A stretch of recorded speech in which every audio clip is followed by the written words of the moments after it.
Noah Price's morning glass of milk was still warm when the 4-year-old boy vanished from a quiet neighborhood in Galesburg, Illinois, a town of 34,000 people. That June summer day began with a thin layer of mist covering the front lawn, where the early sunlight hadn't yet dried the dewdrops clinging to Noah's red toy car. At 9:52 a.m., Eleanor Hensley, the neighbor across the street, glanced out her kitchen window and saw Noah running around the small path leading to the neighboring yard, while Janet waved goodbye to him from the doorway as she did every other morning. The toy car Noah was pulling had peeling paint that Mrs. Hensley had seen for the past 2 summers. Just a few minutes later, before she could put the kettle on the stove, she caught a glimpse of a brown sedan gliding past the end of the street, its body shimmering faintly in the sun like the last streak of color before a sudden silence enveloped the entire neighborhood.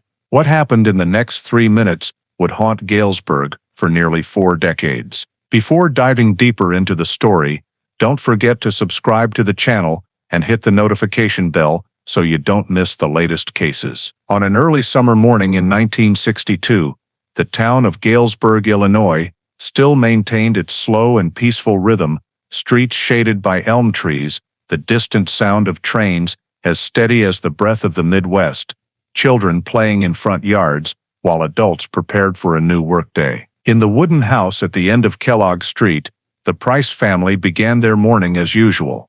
Marshall Price, a quiet but meticulous railroad car repairman, was checking his tool bag before leaving home. Eleanor, his wife, was busy with laundry in the backyard, still in the habit of occasionally glancing toward the front yard to ensure the 2 children didn't wander too far. Janet, 9 years old, lively and alert, was tasked with watching her little brother. She always saw Noah as a part of herself that needed protecting. A shy but smiling 4-year-old boy with soft curly hair and a habit of sticking close to his sister whenever they went outside. Janet thought today would be like any other, simply playing a few games and waiting for their mother to call them in for breakfast. Around mid-morning, Janet noticed a strange man appearing at the end of the street. He was wearing a gray cap pulled low, thin build, walking slowly but purposefully, almost oblivious to anyone around. Not far away, a brown sedan was parked close to the curb, unusual because the neighborhood rarely saw unfamiliar cars in the morning. Janet only glanced briefly, not enough to feel alarmed, but a sense that something was out of place still caught her attention. Noah was holding his spinning top at the time, engrossed in spinning it on the concrete driveway and giggling every time the toy wobbled. Janet bent down to pick up the top that had rolled near her feet. In just a few seconds of distraction, when she looked up, the front yard suddenly seemed strangely empty. Noah was no longer there. At first, Janet thought he was hiding behind the bushes or had run to the side of the house. She called his name, her voice still light, but there was no answer. Janet ran around the yard, checked under the steps, behind the fence, then around to the back. Still nothing. When Janet called his name a 3rd time, her voice turned shaky. Eleanor heard the unusual call and rushed to the front yard. Seeing Janet's pale face, Eleanor immediately dropped the laundry basket, searched the entire yard, opened every room, checked the garage, even flipped over places a 4-year-old could hardly crawl into on his own. Marshall returned when he heard the commotion and immediately understood something was wrong. The couple split up, running along Kellogg Street, asking every neighbor and passerby. No one had seen Noah pass by, nor had anyone noticed any unusual sounds beyond the vague sound of a car engine starting sometime that morning. Chaos spread quickly. Doors left wide open, the mother pacing everywhere, hands trembling too much to stay calm, Janet crying and repeatedly saying it was just a few seconds. Neighbors gathered, each heading in a different direction to search, but all returned with the same result. No trace. No footprints, no cries, no additional dropped items. Nothing but the sudden void left by Noah. When Eleanor realized nearly 20 minutes had passed, and all searches around the neighborhood were futile, she stood frozen on the steps, hands shaking so much she could barely touch the telephone. Marshall told Janet to stay inside and turned back to his wife. Both knew there was no other choice. Eleanor picked up the phone, dialed, stifled her sobs, and reported to the police that her 4-year-old son had disappeared. The call was routed directly to the Galesburg Police Department switchboard late that morning, a time usually reserved for routine reports like lost items, neighbor disputes, or minor traffic violations. But the trembling voice of the mother immediately shattered the familiar duty rhythm, forcing the operator to switch to emergency protocol and record every detail: victim's full name, age, address, time of discovery of the disappearance, and the fact that the family had searched on their own before calling. When Eleanor repeated that Noah was nowhere in his usual spots and had been missing for over 20 minutes, the operator marked the initial classification as missing child, possible abduction, the highest alert level for a child missing under unclear circumstances. From the moment this code was entered into the system, the handling was no longer routine. The operator activated emergency procedures, dispatching the 2 nearest on-duty officers, Officer Clark and Officer Donnelly, to the Price home, while notifying command that this could be an active kidnapping in a residential area. The first patrol car arrived on Kellogg Street within minutes. Clark contacted Eleanor right at the front door, observing her distraught mental state, signs of panic, and the urgency in every fragmented sentence. Donnelly noted the initial scene: empty front yard, no signs of struggle, open house doors, neighbors spontaneously gathering, and Janet sitting near the window with a dazed expression. The pair separated the witnesses to avoid cross-influence. Eleanor tried to describe the exact last time she saw Noah. Marshall detailed the areas already searched. Janet was asked about any strangers or unfamiliar vehicles that morning. Though still trembling, Janet recalled the image of the man in the gray cap and the brown car parked near the end of the street. Clark carefully noted these details, treating them as elements to verify immediately in the initial investigation. When compiling the statements, both officers reached the same assessment: the likelihood of Noah leaving the area on his own was virtually zero, and external intervention was highly probable. With the severity escalating rapidly and no signs Noah was nearby, Clark called headquarters to request a lockdown of the area. The duty commander approved in under a minute. The lockdown was implemented immediately. The 2 officers expanded control along Kellogg Street, asking neighbors to limit movement and preserve any potential evidence in place. A quick area map was sketched on the patrol car hood to mark immediate search boundaries, including the 3 main exits from the neighborhood. Officers also instructed the Price family not to continue freelance searches outside the boundaries to avoid disturbing traces. While Donnelly re-scanned the front yard area and contacted nearby residents for additional observations, Clark began the official missing person file, coding Noah's information into the system and forwarding the preliminary report to the crime scene unit. All of this unfolded in a short time, but the atmosphere in the neighborhood seemed to slow, compressed by the uncertainty of the situation. When Clark completed the final on-site notes and reported to command, the decision to lock down the entire surrounding area was approved, marking the start of the official search and investigation. As soon as the order was issued, Clark and Donnelly immediately deployed the formation. They established boundaries around the Price home, strung police tape across the main exits on Kellogg Street, and set up temporary observation posts to ensure no one inadvertently entered or disturbed remaining traces. Neighbors were asked to stay outside the cordon, avoiding crossing the lawn or front yard where Noah had just vanished, while police recorded a list of everyone present from the moment the family discovered the incident for later cross-referencing. While Donnelly comforted Eleanor and Janet on the front porch, Clark conducted a ground survey in the area where Noah was last seen. On the lawn, there were still shallow indentations from small feet, consistent with the weight of a 4-year-old child. The direction of the indentations showed Noah had stood near the edge of the road, offset from where Janet was standing to pick up the toy. Nearby, a strip of grass was pressed flat in a gentle curve, about over half a meter long, with signs of being pushed to one side, as if something or someone had moved through with enough force to bend the blades but not break them completely. Clark used a field measuring tape to determine the direction of the suspicious grass strip, then marked it with small wooden stakes for photography. A few steps away, Noah's spinning top lay off to the right, in a position that didn't match where Janet said she had returned it to him, indicating the toy had fallen a second time or been knocked from his hand during movement. On the asphalt near the grass edge, there was a small fresh scratch mark, newer in color than surrounding old ones, possibly caused by the edge of the top if it was dragged or dropped hard onto the surface. Clark carefully noted all these locations in the record,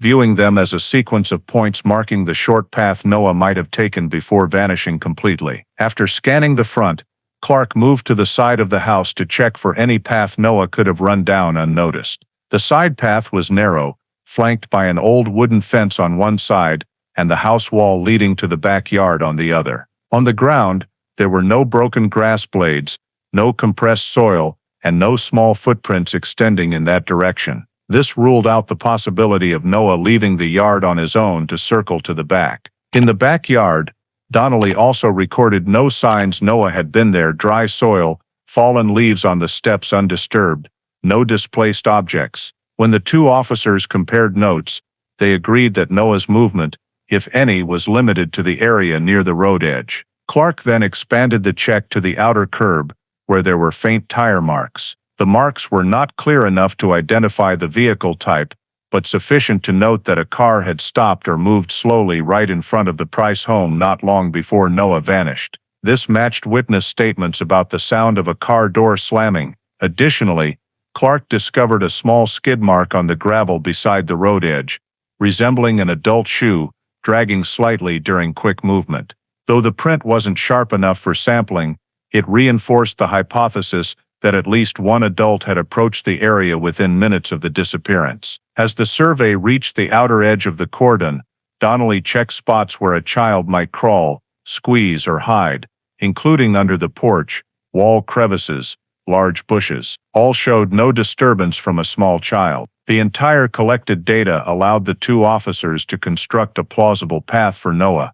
From the moment Janet bent down to pick up the toy, Noah moved a very short distance to the road edge, stood there for a few seconds, then vanished without traces of walking or running farther. With the extremely short time frame and absence of any signs Noah left on his own, Clark noted in the preliminary report that this case had a very high probability of external intervention.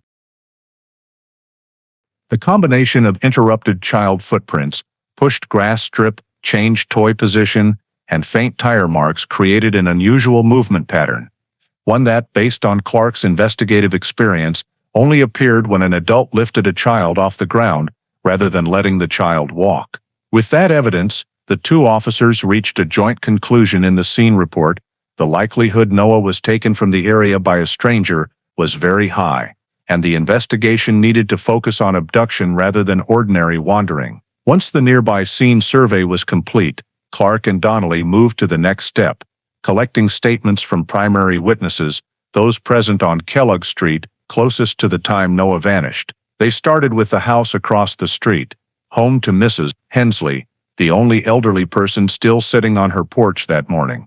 Mrs. Hensley said she didn't see the incident directly, but spotted a strange man walking along the sidewalk in front of the Price home around the time Eleanor called Janet in to prepare breakfast. According to her description, the man wore a gray cap pulled low, a thin dark jacket, walking slowly but tending to scan both sides of the street more than focusing on a destination. What caught her attention was how he deliberately slowed when reaching the front of the Price home, paused for less than a minute, then continued walking. She didn't see him approach Noah directly, due to her view being obstructed by a large elm tree between the houses, but she recalled he appeared near the moment Janet bent down to pick up the toy. Clark asked for a more specific timeline. Mrs. Hensley estimated it was shortly after 9:50, but admitted her kitchen clock ran a few minutes fast, so accuracy wasn't absolute. Nonetheless, her statement provided a key observation: the purposeful appearance of the strange man just before the disappearance. Clark noted that her description closely matched Janet's,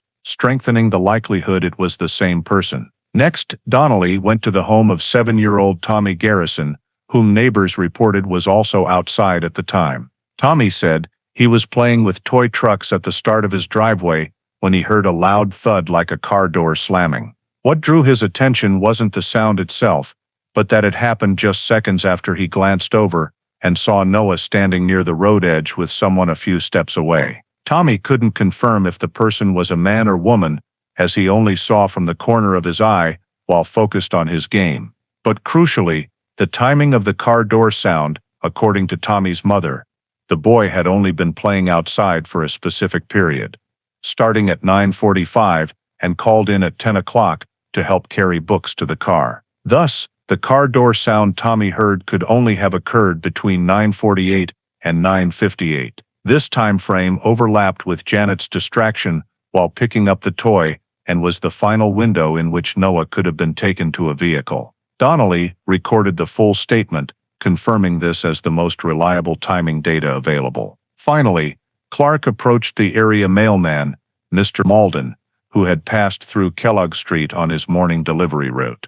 Mr. Malden said around 9:40, he noticed a light brown sedan parked near the end of the street, not belonging to any regular vehicles in the area. When he returned about 20 minutes later for additional mail to the Thompson mailbox at the end of the road, the car was still there but appeared to have shifted slightly forward, as if it had just started and stopped. Mr. Malden confirmed the car hadn't been there on previous days and was an older model with a long body, possibly from a few years prior. Clark asked for a license plate description, but Mr. Malden only recalled a few vague characters, unsure if they were at the beginning or end. However, he was certain the car was parked on the street from 9:40 until nearly 10 o'clock. This statement, combined with Tommy's and observations from Mrs. Hensley, significantly narrowed Noah's disappearance window, highly likely between 9:50 and 9:55, an extremely short period. Clark and Donnelly cross-referenced the data. The strange man appearing right in front of the Price home. The car door slam heard by Tommy within the time frame Noah was no longer visible. And the brown sedan at the end of the street during the same period, with potential movement or startup before leaving the area. When combining three independent witness groups, an elderly observer of behavior, a child hearing a sound, and a mailman noting an unfamiliar vehicle, the two officers identified consistent repeating elements, an unfamiliar man, and a car not belonging to Kellogg Street residents, both appearing simultaneously around the disappearance time. This reinforced the investigative direction, focus on the potential suspect as the strange man, and tracing the brown sedan. The alignment in timing and location led Clark and Donnelly to view this as the most critical starting point in the entire initial file, laying the foundation for the next investigative steps to determine the suspect's direction of travel and the vehicle possibly used to leave the area with Noah. After synthesizing the initial witness statements, Clark and Donnelly focused on the key detail, the brown sedan that appeared on Kellogg Street right around the time Noah disappeared. Since no one directly saw the vehicle leaving, the only clue to identify it came from the mail carrier's memory and a resident near the end of the street. Mr. Reeves, who caught a fleeting glimpse of the car's rear as he stepped out to get his newspaper. When questioned, Reeves said he only remembered three discrete characters from the license plate, G, 5, and possibly 2 or Z. He couldn't recall their positions in the sequence, nor was he sure if they were in the first half or second half of the plate. Under pressure to record as much data as possible in a short time, Clark asked Reeves to describe it again, but the certainty didn't improve. Reeves only confirmed that those three characters appeared on the plate, and that they caught his attention because their layout looked kind of jumbled. At that point, the police had no choice but to record the statement exactly as Reeves remembered it. However, during the documentation process, a small discrepancy occurred. Clark entered into the report that the three characters might be in the order G25, even though Reeves had never mentioned any order, only listing the three discrete characters without any specific sequence. This discrepancy arose from Clark's attempt to arrange the three characters into a plausible pattern, out of habit for quickly processing number sequences when witnesses were unclear. When the report was forwarded to the Vehicle Registration Lookup Department, the information G25 was treated as a consecutive cluster in the license plate, not three discrete characters. This created an entirely different investigative trail from reality. The Illinois Vehicle Registration System in 1962 used combinations of 1 to 3 letters and 3 to 4 numbers, with the order varying by region. Assuming G25 was consecutive meant that other combinations like 2G5, 5G2, G52, or any permutation of those 3 characters were excluded from the list right from the start. The registration department provided a list of about 24 vehicles with plates containing the cluster G25, but all belonged to owners living dozens of miles from Galesburg or were confirmed not to be in the area on the day of the incident. When the search expanded to neighboring counties, the list still yielded no results. None of the G25 vehicle owners had a light brown sedan, nor did any match the physical description provided by witnesses. In contrast, when Reeves was questioned a third time, he continued to emphasize that he was unsure of the order, even recalling only a brief moment when sunlight glinted off the plate. He also said that the second character might be a number, but might also be a letter, further reducing reliability. Nevertheless, because the initial report clearly stated possible sequence G25, this information was considered sufficient for pursuing the lead and was not corrected in the file, leading to the entire vehicle search system being based on a faulty assumption. The suspect vehicle list was narrowed too much, eliminating dozens of possibilities that would have been included if the 3 characters had been treated as discrete rather than consecutive. This biased the search. Instead of expanding to all combinations containing G5 and 2 in any position, the police focused solely on G25 or very close variants. Moreover, since the storage system at the time lacked advanced search software, all lookups had to be done manually through printed lists by county code, further locking in the initial error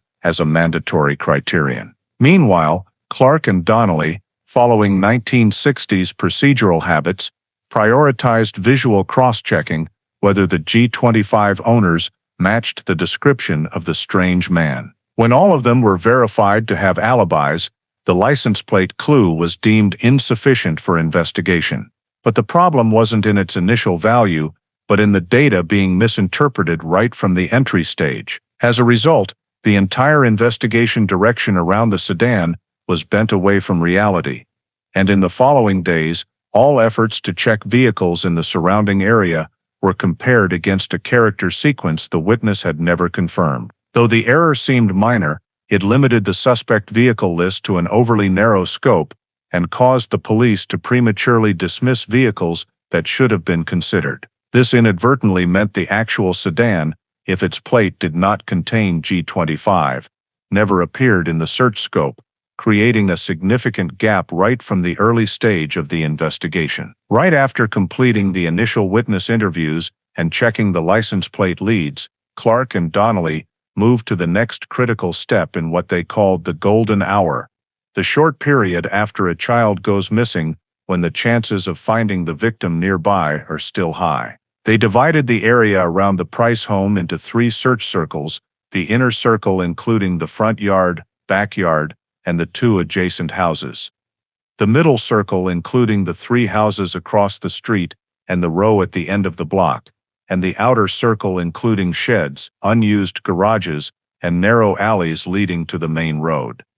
Additional patrol officers, 2 more, were brought in to expand the scope while maintaining scene integrity. Starting with the inner circle, Clark checked every square meter of the front yard, looking under the porch, beneath cars, in bushes, and any corners that could hide a child. There were no signs Noah had moved in any direction other than the one previously noted. The front and side doors of the Price home remained open, but inside there were no changes, no objects knocked over or unusually displaced. Moving to the backyard, Clark checked the family's old shed. Inside were just a few wooden crates, gardening tools, and dusty miscellaneous items.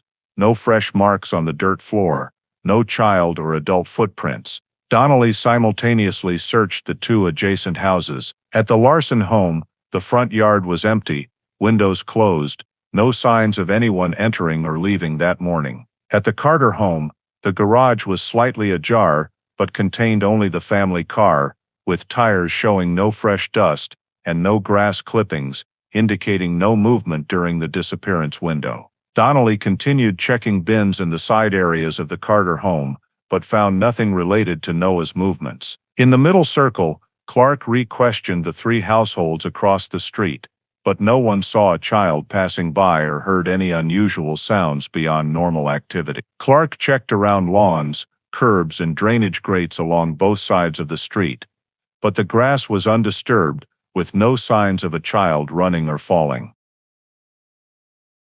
One common consideration in child disappearances is the possibility of the child hiding in small spaces like beside utility boxes, behind trash cans, or in stairwell gaps. However, each spot was thoroughly checked with no signs of disturbance.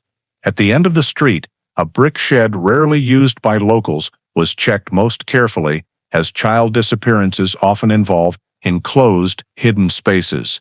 The shed door wasn't fully locked, but when Clark opened it, he saw thick dust on the brick floor with no fresh footprints.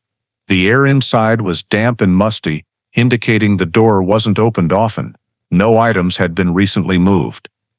This was negative evidence, finding nothing, but it helped narrow down that Noah hadn't been there.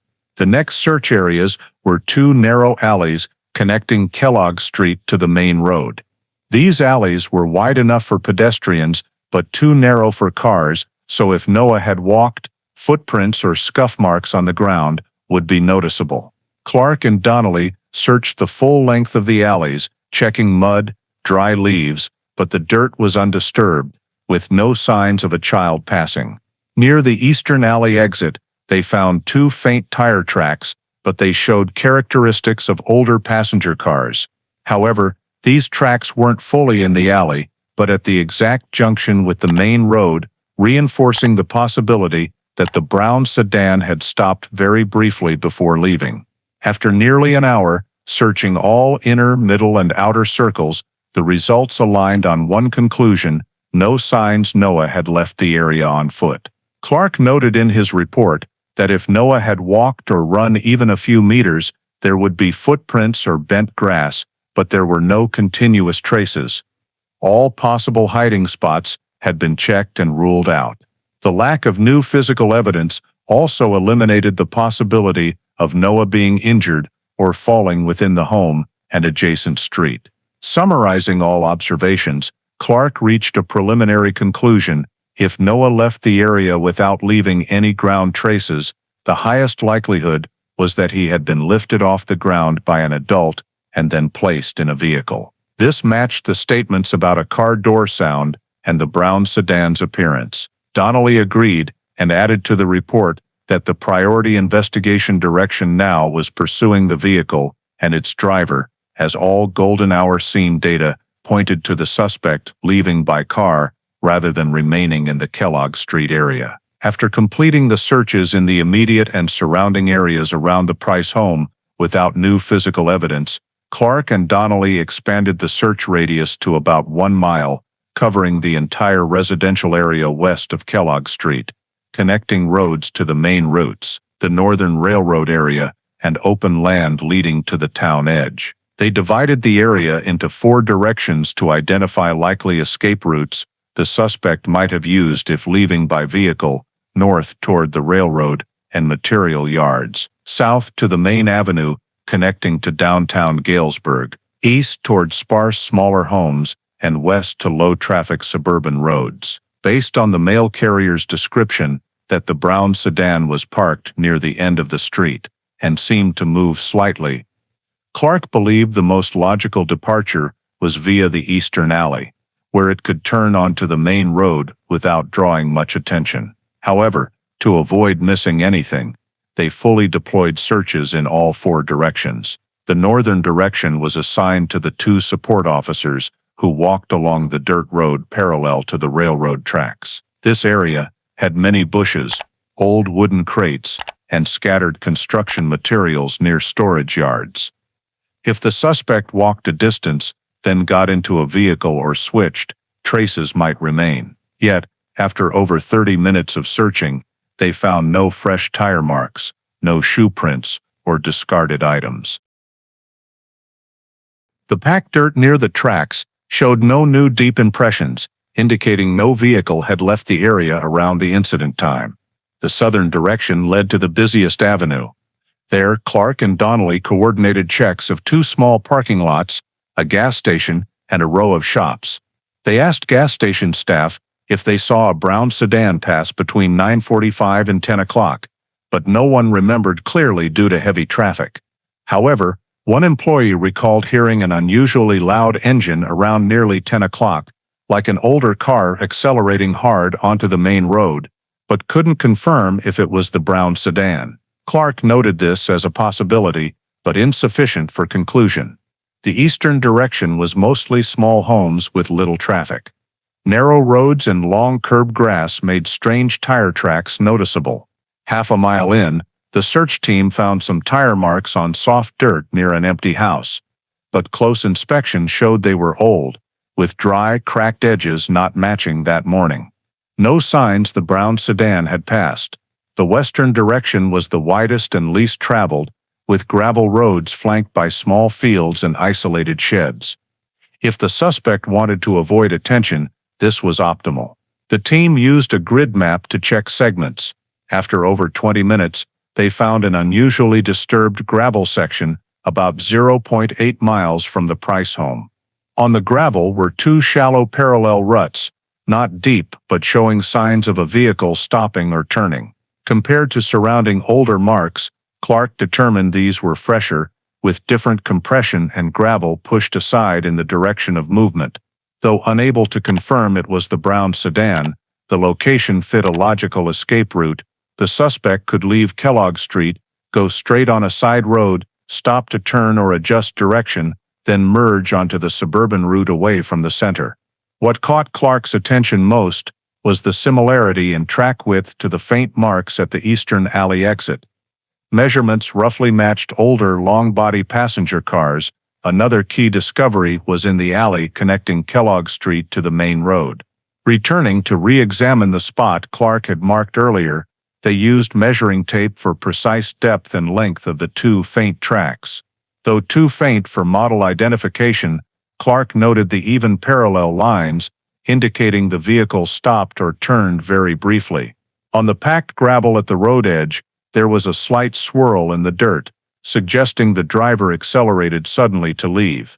No drag marks or dropped items, indicating the process was quick and clean. Summarizing all observations, Clark concluded the most likely escape route was the brown sedan left Kellogg Street via the eastern alley, accelerated onto the main road, then headed west to avoid heavy traffic, and continued out of the area. Although no direct evidence proved Noah was in the vehicle, the complete absence of foot travel traces, combined with fresh tire marks at 2 points within a 1-mile radius, made the hypothesis of the suspect leaving by car the strongest. Clark clearly noted this in his report as the basis for subsequent vehicle pursuits. After identifying the likely escape route and noting 2 locations with fresh tire marks within a 1-mile radius, Clark decided to send photos and preliminary descriptions of the tire tracks to the police department's technical support unit to assess what type of vehicle might have made them.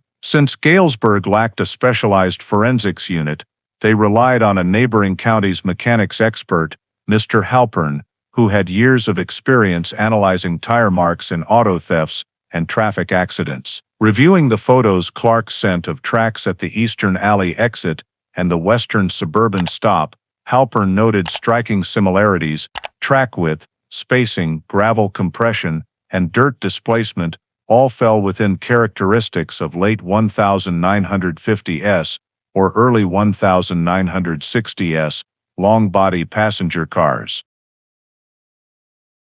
However, what caught Halpern's attention most was the remaining tread pattern at the western site. Though faint and insufficient for brand identification, he recognized it resembled ribbed bias-ply tires, a radial type with longitudinal grooves, once common on larger cars but becoming rarer by 1962 as smaller models took over. This led Halpern to conclude the suspect vehicle was not a newer common model, but an older, longer, heavier one. Among 1955, 1959 models, brands like Buick and Oldsmobile often used similar tires. This initial assessment, if fully documented, could have significantly narrowed the search scope in the early days. However, Halpern only wrote a short note about this rare tire type on a loose sheet attached to the original photos and sent it back via internal mail, rather than creating a formal expert report. He viewed it as reference assistance, not a legal analysis request, and per procedures at the time, such notes weren't entered into official files until further field confirmation. This became the first link in the evidence being improperly stored. When the envelope reached the department's administrative clerk, it was filed under support reference rather than scene evidence because it lacked a scene report requesting officer's signature or evidence code. Such documents were typically held temporarily for the investigator to pick up. But since Clark and Donnelly were busy expanding searches and handling new witnesses, no one followed up immediately. The storage system was highly manual, envelopes weren't auto-coded or scanned, relying entirely on handwritten notes on file covers. As a result, Halpern's envelope was mixed into a stack from an auto theft case that same day, both having old tires noted on the corner. This mix-up went undetected, as administrative staff only sorted by heading without checking contents. When Clark requested the tire analysis results that afternoon, he was told no formal report existed and only received a verbal message that it could be an older model car. Without specific documents, Clark temporarily noted in his notebook that the tires likely belonged to a large car, but since patterns weren't clear, he didn't treat it as a key lead. From there, this important evidence wasn't updated in the initial scene summary report or added to the evidence list for later meetings. The misfiling kept tire-related documents completely off the main case file. Meanwhile, Halpern, assuming the department had received the analysis, didn't follow up. The result was a high-value clue, the rare tire type that could narrow suspect models, never influencing early decisions. Notably, the original file has no entry noting the expert identified a less common tire group or describing the ribbed bias ply pattern. The only remnant is Clark's note from the verbal message, possibly a large older car, but this was too vague for pursuit. Without a formal report, internal files couldn't prioritize this lead, diluting the vehicle type direction from the start. Information that could have drastically narrowed the suspect vehicle list went unexploited, simply because the expert analysis was treated as supplementary. When storage compiled end-of-day files, Halpern's envelope was misplaced into an unrelated box, and without a clear case code, it wasn't retrieved when Clark reviewed files for the next meeting. From that point, the tire track evidence and its specific characteristics, despite being identified, were effectively lost. This created a critical gap in the initial analysis chain and left the investigation lacking a factor that could have helped identify the suspect vehicle when every minute counted. While the analysis of the tire tracks had not yet yielded a clear investigative lead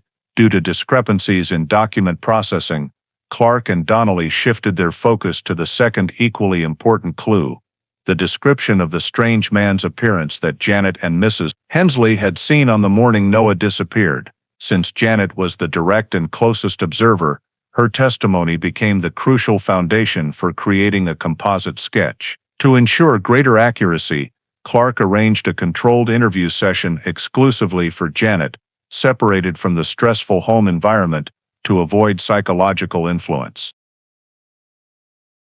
The interview took place in the Price family's living room, but under conditions limiting witnesses, with only Eleanor sitting at a distance sufficient for the girl to feel safe without being led. Clark began by asking Janet to describe generally height, build, hair color, clothing. Janet said, the man was slightly taller than her father, somewhat skinny, with sloping shoulders, wearing a dark-colored coat that reached his hips and a gray baseball cap pulled low. When asked in more detail about the face, Janet recalled that she only saw part of it because the cap shaded his forehead and sunlight covered half his face. Nevertheless, she clearly remembered the eyes, narrow, staring straight but slightly drooping at the corners, a straight nose bridge.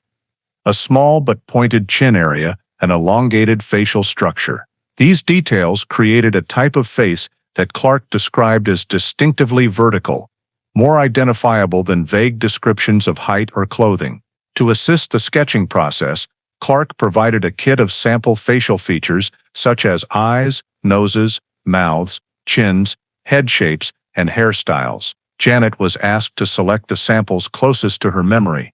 She chose eyes with slightly heavy lids, a straight nose not too large, and a somewhat pointed chin. When initially assembled into a rough sketch, Janet adjusted the angle of the nose and the narrowness of the eyes until the overall shape matched her memory more closely. Mrs. Hensley, who had observed from afar, was invited to view the sketch for confirmation. Although her view was not as clear as Janet's, she said the sketch closely resembled the build and face she saw, especially the slightly pursed mouth and straight nose bridge. This was an important match, allowing Clark to believe that Janet's description was reliable enough to support tracing the real person. After confirmation, Clark forwarded the sketch to the technical department for an official composite sketch. Since technology at the time lacked software for image building, the composite was entirely hand-drawn based on the description, but the police department's sketch artist had years of experience and often handled theft and assault cases based on witness memories. He drew features one by one according to Janet's description, adjusting chin length, eye spacing, and cap tilt. The baseball cap was retained in the drawing, as it was a prominent detail, even though it was not a fixed identifying feature of the suspect. Once the composite was complete, Clark and Donnelly compiled a comparison file with criminal records from Knox County and the two adjacent counties of Warren and Henry. The goal was to find anyone with a matching appearance, especially those with prior suspicious behavior toward children, arrests for home invasion, or recorded unusual appearances around schools or residential areas. However, records at that time were mostly paper-based, requiring manual comparison by reviewing pages grouped by characteristics. Individuals with judicial photos were filed by height, hair color, and crime category. Clark focused on males aged 25 to 45, slim to average build, dark hair. Among over 100 records reviewed, about 8 had faces relatively close to the sketch. However, when cross-checking residences and movement histories, most lived far from Galesburg or had clear alibis during the time Noah disappeared. One record from Henry County involved a man previously suspected of stalking children a few years earlier, but his photo did not match Janet's composite. The eye shape and jawline were completely different. Meanwhile, Clark also requested comparison with lists of people who had recently moved to nearby areas in the last 3 months, but this list had no one resembling the sketch. What caught Clark's attention was that all suspects were within stable residential ranges, while the man Janet described seemed unfamiliar in the neighborhood. This led Clark to conclude that the suspect was likely from outside the Galesburg area. The composite was sent to the two adjacent counties for comparison with photos from driver's licenses or vehicle registrations. However, processing was slow and lacked algorithmic facial search mechanisms, making comparison almost entirely dependent on police staff memory. Nevertheless, the sketch became an official document in the file, regarded as the clearest visualization of the man who appeared near the time Noah disappeared.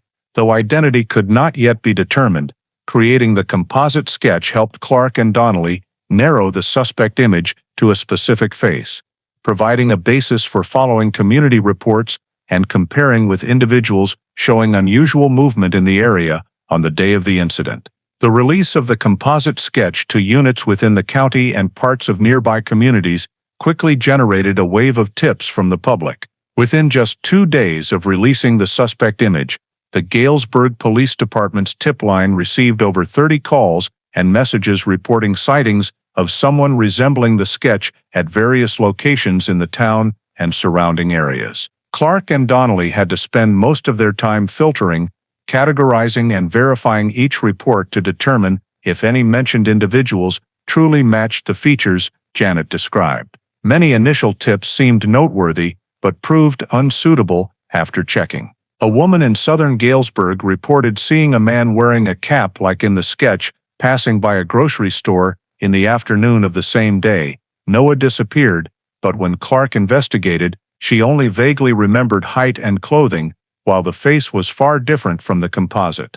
Moreover, the man was identified as a regular delivery worker for the store, with a fixed schedule confirmed by multiple employees as present continuously that morning, making him completely unrelated. Another report from the small town of Monmouth, about 20 miles from Galesburg, mentioned a skinny man in a gray baseball cap stopping at a gas station around lunchtime. Donnelly contacted the station and checked for cameras, but in 1962, the station had no recording equipment. Instead, the attendant confirmed the man was a regular, driving a small green pickup truck rather than a brown sedan, as witnesses described, and his vehicle did not match any information from the disappearance. A report from eastern Knox County mentioned a man with a somewhat gaunt face appearing at the local post office. When Clark brought the composite for comparison, the post office staff immediately recognized him as a longtime resident who had mailed letters weekly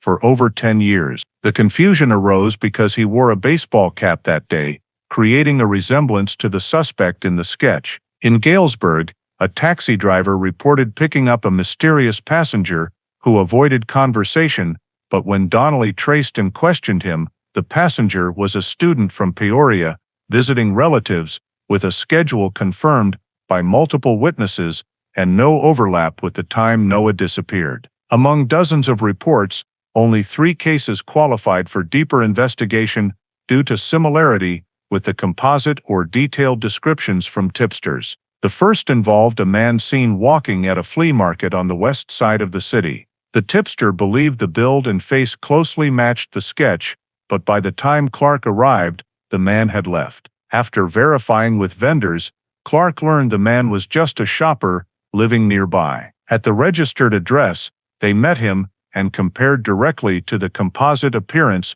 was completely different, especially eye structure and jawline. The case was quickly removed from the list. The second was a report from an employee at a repair shop on the outskirts of Galesburg. He said a strange man stopped to ask for directions, wearing a dark cap and walking slightly hunched, quite similar to Janet's description. However, upon further questioning, the employee noted the man had sideburns, contrary to the sketch. Moreover, the vehicle he drove, an old pickup, did not match the suspected vehicle. Still, Clark recorded the information for future reference, but concluded it was not the person they were seeking. The third, more noteworthy, came from a city bus driver who said he saw a skinny man in a baseball cap standing near a stop a few blocks from Kellogg Street about an hour after the disappearance. However, when Clark asked more, the driver was unsure if it was the same day, as his memory mixed with other shifts that week. Schedule comparison also did not support the report, as that bus route did not pass the area at the suspected time. After filtering all reports, Clark and Donnelly realized most information stemmed from natural misidentifications due to visual effects or people seeing someone wearing a baseball cap, a common accessory at the time. Since the composite was not a real photo, accuracy in human eye comparison was very limited.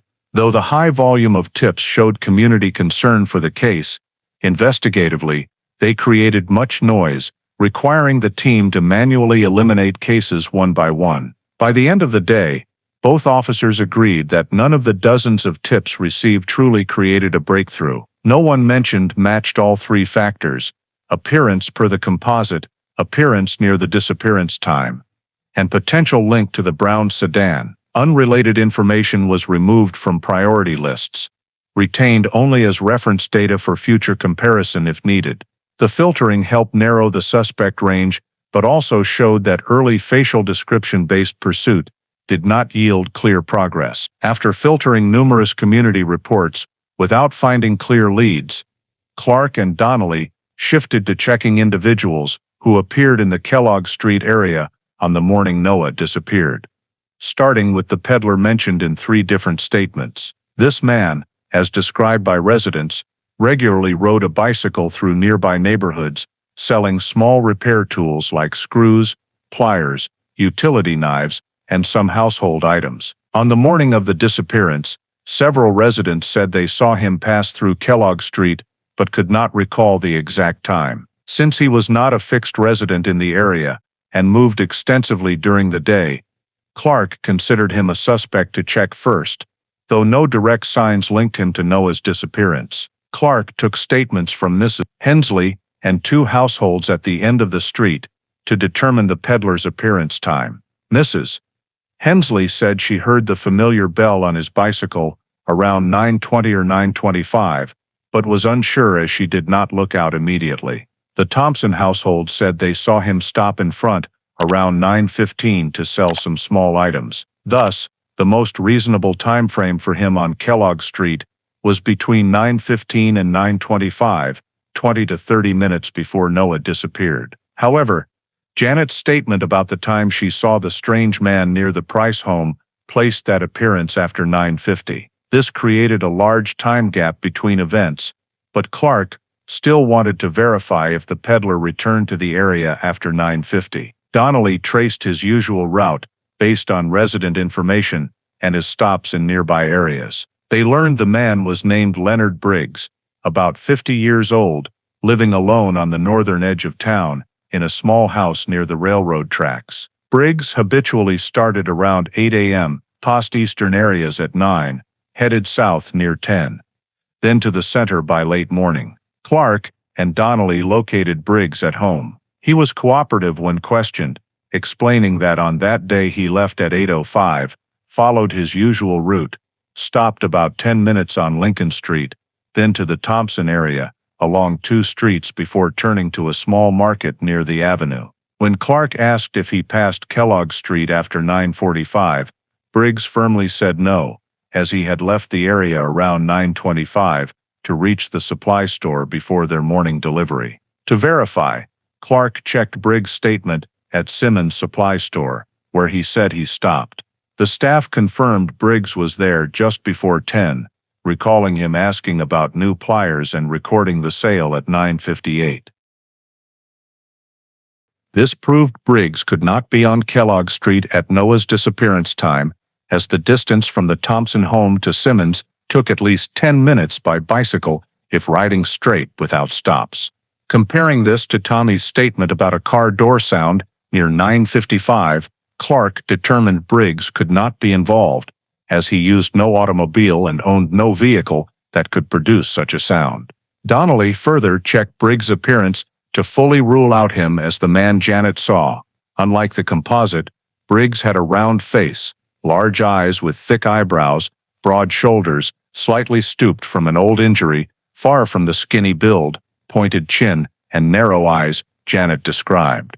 He also owned no gray baseball cap. His usual hat was a worn lightweight fedora. Residents around Kellogg Street confirmed Briggs was familiar and passed regularly on weekday mornings. No one considered him suspicious over many years. Another point leading Clark to quickly remove Briggs from the suspect list was his bicycle sales method. This vehicle could not carry Noah far in a few short minutes without leaving traces. Summarizing all data, travel times, witness statements, road evidence, and appearance comparison, Clark concluded Briggs was coincidentally in the area that morning, completely unrelated to the disappearance. He was officially removed from the suspect list, with his file retained as reference data for future comparison if needed, but no longer a priority investigative direction. After ruling out the peddler, Clark and Donnelly moved to the second individual, mentioned in community reports, a food delivery driver working for a regional grocery chain, whom some residents believed was in the neighborhood on the morning Noah disappeared. This man was Ray Halverson, 37 years old, working the morning shift and usually driving a small cream-colored delivery truck. One witness living 2 blocks from Kellogg Street said she saw Halverson's truck pass near the time of the incident. Though the information was vague, Clark considered him worth checking because a motorized vehicle could match the car door sound Tommy heard. Clark and Donnelly went to the grocery chain's warehouse where Halverson worked to obtain his schedule for the day. There, The shift manager confirmed Halverson left with goods at 8:55 for his first stop at the Maple Street store, over a mile from Kellogg Street. According to warehouse delivery slips, Halverson was due at Maple Street by 9:10, then to 2 other stores south of downtown. However, scheduled data was only planned. Actual compliance needed verification through staff statements at each stop. Clark went to the Maple Street store first. The receiving staff said Halverson arrived slightly after 9:10, possibly 9:12 or 9:13. They remembered clearly because that day's order was a few minutes late. When asked when Halverson left, staff estimated around 9:18 or 9:20. This raised the question, could Halverson leave Maple Street, drive to Kellogg Street, appear in the area where Noah disappeared, and leave in time? Donnelly used a map to calculate distances. The fastest route from Maple Street to Kellogg Street was no less than 1.5 miles, crossing 2 busy intersections and a narrow road section. Even driving quickly, minimum travel time was 5 to 7 minutes. If Halverson left Maple Street at 9:20, he could reach Kellogg Street earliest around 9:27, much earlier than the estimated disappearance time. Initially, Clark thought Halverson might return to Kellogg Street after other stops, but checking delivery slips showed the next stop after Maple Street was Lincoln Avenue, due before 9:40. According to Lincoln Avenue staff, Halverson's truck arrived around 9:37 to 9:39, consistent with logical movement from Maple Street to Lincoln Avenue before returning to the warehouse. This time frame did not allow Halverson to return to Kellogg Street, as detouring into the residential area, stopping and returning to the main route, would delay the schedule by at least 10 minutes. When summoned for questioning, Halverson was cooperative and provided detailed itinerary. Left warehouse at 8:55, arrived Maple Street around 9:12, left near 9:20, arrived Lincoln Avenue near 9:38, and returned to warehouse around 9:50. Warehouse staff confirmed, returned by logging returned goods at exactly 9:52. This created solid alibi evidence. During Noah's disappearance window, Halverson was completing delivery at Lincoln Avenue, quite far from Kellogg Street. Additionally, the delivery truck he drove did not match descriptions of the brown sedan seen in the area and was not the type to leave the scene quickly without notice. For certainty, Clark requested direct inspection of Halverson's truck. The small truck had light dust from long drives, no fresh signs like grass streaks, dirt adhesion, or collision marks. Tires did not match tracks found at 2 locations near the scene, in width, pattern, or axle spacing. This eliminated the possibility the truck was used to abduct Noah. A resident near Kellogg Street had reported seeing a light-colored truck that morning, but timing comparison showed it belonged to the power company repairing lines elsewhere, unrelated to Halverson. All data pointed to the same conclusion. Halverson's presence near Kellogg Street that morning was mere speculation from a witness, unsupported by any timeline markers. Summarizing route information, verified stop times, vehicle appearance, and driver description, Clark concluded Halverson had a clear alibi. He was not near Kellogg Street in the critical time frame and had no suitable vehicle to commit child abduction and flee in minutes. With this evidence, Halverson was removed from the suspect list, reducing one investigative direction while narrowing the scope of individuals to consider in the next phase. After excluding the street vendor and the food delivery driver, Clark and Donnelly turned their attention back to the only remaining suspect with a direct connection to the time of Noah's disappearance. The man in the gray baseball cap seen by Janet and Mrs. Hensley near the Price home. This was not only the sole individual appearing in the 9:50 to 9:55 time frame, but also the one who best matched the previously created composite sketch. With no name, address, or any other identifying data, investigating this suspect had to begin by tracking down reports of any strange men reported in the weeks before and after the incident. Clark reviewed all patrol reports from the 30 days prior to the disappearance, including notes on strangers walking in the neighborhood, unregistered solicitors, temporary workers, or transients passing through town. None matched the description of a thin build, long face and habit of wearing a baseball cap pulled low. Donnelly continued screening the list of people who had recently moved to or from the Galesburg area in the past 3 months. However, most newcomers were families or individuals with clear records, and none matched the composite. Even among temporary renters or those staying in low-cost motels, they found no matches. This began to reinforce the hypothesis that the suspect might not reside in the area, but had only passed through that morning. To verify this, Clark expanded the search to neighboring towns. They sent the composite to police departments in Warren, Stark, Henry, and Peoria counties, requesting comparisons with local criminal records, especially those with histories of kidnapping, child abuse, assault, or burglary. The returned data yielded no matches. Some departments noted they had files on men wearing baseball caps and mugshots, but none shared facial characteristics similar to Janet's description. Notably, Janet's composite featured rare distinctive traits: a pointed chin, narrow eyes, straight nose, and long face, features that, if the person had ever been arrested or profiled, would likely have mugshots on file. But the failure to find any matches in regional databases led Clark to suspect that the man had no prior criminal record, or if he did, it was not within the neighboring counties.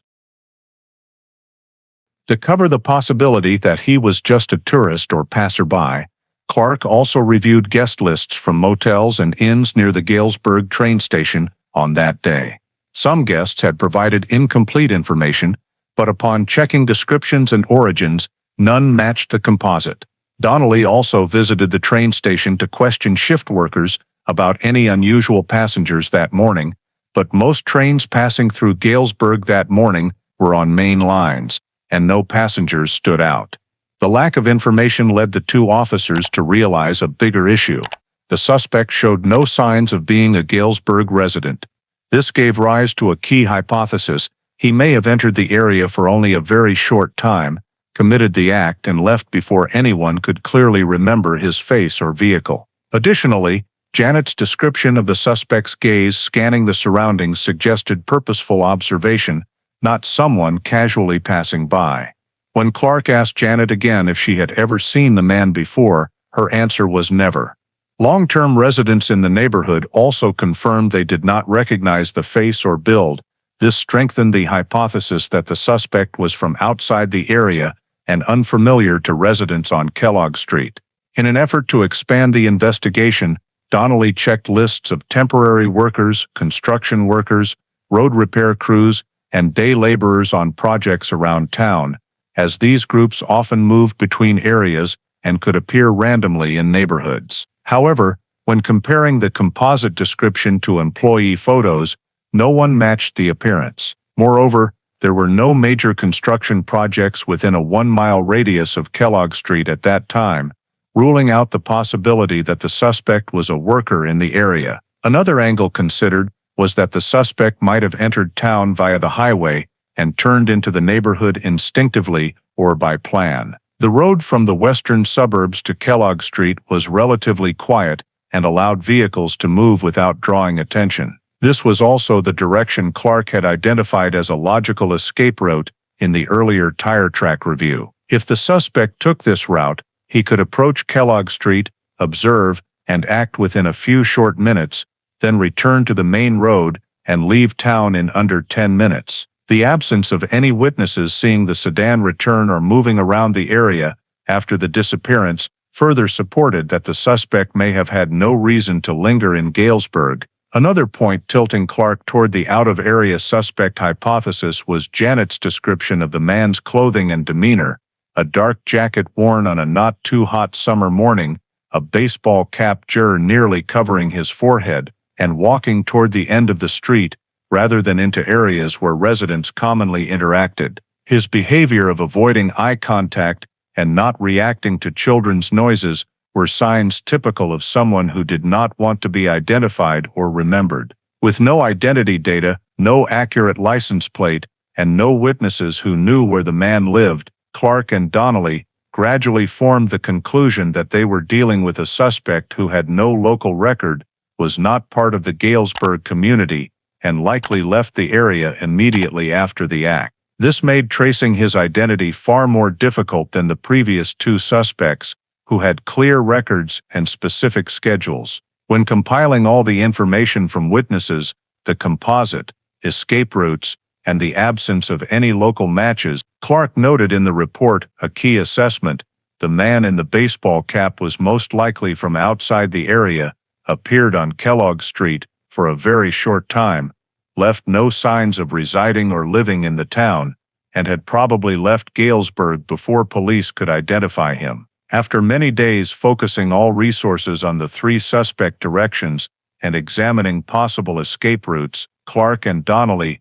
returned to re-interviewing all witnesses once more, hoping that details overlooked in the initial phase might emerge now that the situation was less tense. They started with the key witnesses, Janet, Mrs. Hensley, and Tommy, but all three could add no further information. Janet only remembered the man's gaze and stance. Mrs. Hensley confirmed the distance from her porch prevented a clear view of his face. Tommy recalled nothing beyond the car door slamming shut. Other witnesses around Kellogg Street, when re-questioned, stuck to their original statements. No one saw Noah leave the yard, no one heard cries for help, and no one noticed any vehicle besides the already mentioned brown sedan. Some admitted that on that morning they were busy with household tasks and only learned of the incident after hearing Eleanor's shouts. This meant the witness pool could not be expanded, despite Clark and Donnelly's efforts to probe various angles, from details about sounds or shadows to checking household routines that morning, but the results remained the same. No one saw or heard anything of additional value. When re-interviewing witnesses yielded no results, Clark returned to re-examining each identified escape route from the early days. He and Donnelly walked the entire path from Kellogg Street through the eastern alley to the main road again, checking each recorded tire track location to see if time had revealed any new details. But all traces had been affected by wind, traffic, and resident activity. Previously faint tire marks were now even fainter, no longer sufficient for further data extraction. At the gravel section where Clark had once found fresh tire marks, the surface had been driven over multiple times, nearly erasing all prior impressions. Unable to compare depth or direction anymore, Clark had to accept that the vehicle's stop point now held only report value, with no further analysis possible. In the northern direction toward the railroad tracks, the two officers rechecked every patch of ground, wooden crates and tall grass areas, but found no footprints, no discarded items, no new trails, and no reports of unusual movement in the following days. The area was too vast and showed no signs Noah had entered it, so the search only confirmed this direction was unrelated to the suspect. Expanding southward to the avenue and shopping areas, Clark and Donnelly re-questioned staff present the morning Noah disappeared, but no one saw the brown sedan or a man matching the composite afterward. Some even stated they clearly remembered vehicles at the gas station that morning, but none matched the description. This reinforced the hypothesis that if the suspect went south, he quickly blended into heavy traffic without leaving identifying signs. The western direction, previously deemed the most logical escape route, was searched for the third time. Clark and Donnelly paid attention to isolated sheds, interrupted dirt patches, and low-traffic areas. But time had erased all useful traces, preventing confirmation of whether the brown sedan had truly passed through. They also asked additional farm owners and residents near the suburban roads if they saw any strange vehicles speeding by that morning, but all answers were negative. Some said they didn't notice because they were busy with barn chores. Others said they couldn't recall because vehicles in that direction weren't unusual. No new data emerged. Compiling everything rechecked, Clark realized the investigation was entering a state of saturation. Witnesses had been questioned multiple times, the scene layered searched, all escape routes analyzed, but no additional evidence appeared to expand or alter the direction. This was the phase many missing persons cases reached, initial traces not reinforced by new information, causing all analysis to circle back to known points. The complete absence of new data led Clark and Donnelly to note in the report that the initial investigation phase had exhausted available sources, and all leads within the scene, from witnesses to physical traces, could not be developed further. This was the final confirmation that the investigation was officially stalling, with all exploitable directions fully checked without any signs allowing further expansion or narrowing of suspects. After weeks of thoroughly reviewing all witnesses, reanalyzing escape routes, and examining every physical clue without obtaining any new data, Clark and Donnelly had to face the reality that the investigation had reached a deadlock.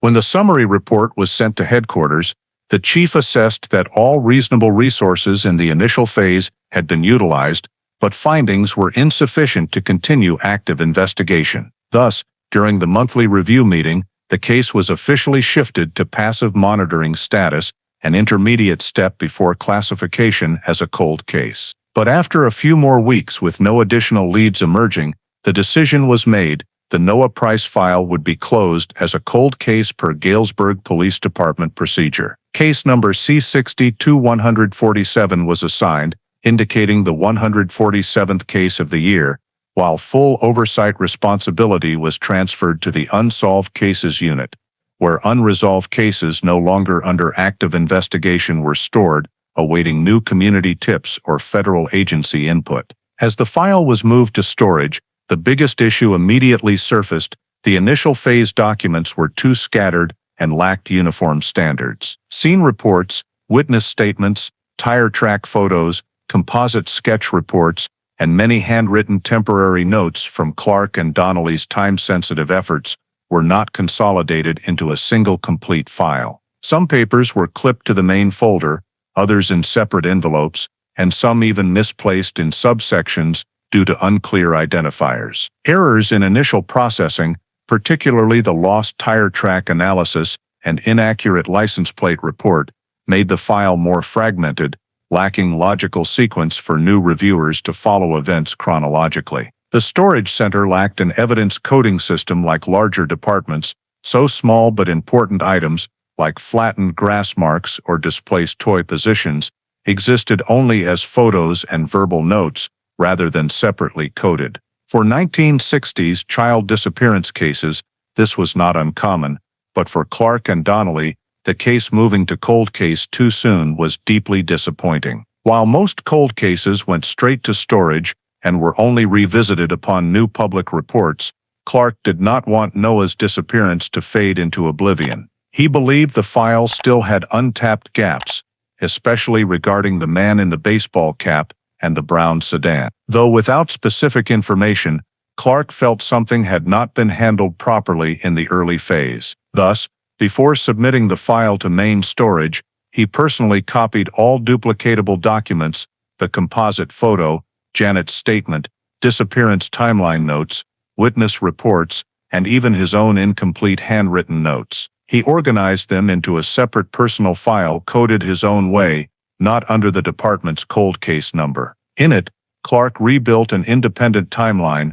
marking potential errors or misunderstandings from the chaotic early days. He also noted unresolved questions: why no one saw the sedan leave, why witnesses only recalled 3 scattered plate characters, and whether the strange man's appearance timing directly related to the disappearance or was mere coincidence. Donnelly, though not keeping a personal copy, agreed the case was not truly closed, just lacking data to act. He hoped in the future, if new tips came in or better investigative technology emerged, they could address the lingering questions. But at that time, per procedure, the file was officially closed as a cold case, placed on the shelf with dozens of other pending cases, awaiting a signal that might never come. Completing this step marked the end of a phase from an urgent, direct, and intense investigation. Noah's disappearance officially entered a dormant state in the files, no longer prioritized for daily review, only reconsidered upon new developments. However, thanks to Clark's personal copy, the case did not vanish entirely from his mind, remaining an open question needing resolution, though no one knew when or how that resolution might appear. While Noah Price's case was transferred to cold case in Illinois, nearly 600 miles away, in a small town in central Minnesota, a child about 4 years old appeared under circumstances that no one in the community could clearly explain. The man who brought the boy, named Walter Grady, told neighbors that this was his grandson sent from elsewhere to stay with him while the family was going through hard times. Since Grady had always lived reclusively, with little interaction and no close relationships, his explanation was not questioned further. The small town, far from densely populated centers and accustomed to respecting others' privacy, meant the child's appearance did not raise significant suspicion beyond a few initial curious glances. But the most unusual thing was that no one ever heard Grady call the child by the name Noah. From the very first day, he introduced him by a new name, Eli. The boy was still young enough not to react strongly to being called by a strange name, and with the incomplete memory of a child who had just experienced major upheaval without any family members around to remind him, the new name gradually became the only one he heard every day. The few people who had ever seen the boy only knew him by that name, and no one suspected that behind it was a completely different identity being concealed. Grady's house was about half a mile off the main road, separated from the rest of the town by a stand of pines and a gravel lot. This was an area with little traffic. Even the nearest neighbors lived quite far away, meaning no one had the opportunity to regularly observe what went on in his small silver-gray house. From the outside, Grady's daily routine did not change noticeably after Eli appeared. He still went to work at odd jobs in town, still bought the usual necessities, and only occasionally was the boy seen standing by the window looking out. However, such appearances were very rare. Most of the time, he did not leave the house, and no one ever saw him accompanying Grady to stores or public areas. Children in town passing by occasionally heard no laughter or sounds of conversation coming from Grady's house, leading them to think he lived alone. Or if there was a child, he must be very quiet. Some neighbors tried to ask Grady about caring for Eli, but he always responded briefly, sometimes evasively. Grady's reclusiveness quickly created a natural distance between him and the community, so no one felt close enough to probe deeper. Adults assumed the child was only staying temporarily. Children had no chance to interact, because Grady did not let Eli go out to play. Thus, Eli's existence was known only through a few fleeting observations, with no clear picture of his daily life. In that house, Eli learned to adapt to a new world he had not chosen. Grady taught him basic things like how to eat on his own, put away toys and follow the rules he set. However, these rules leaned more toward control than education. Eli was not allowed to talk to strangers even briefly. If neighbors asked questions, Grady answered for him.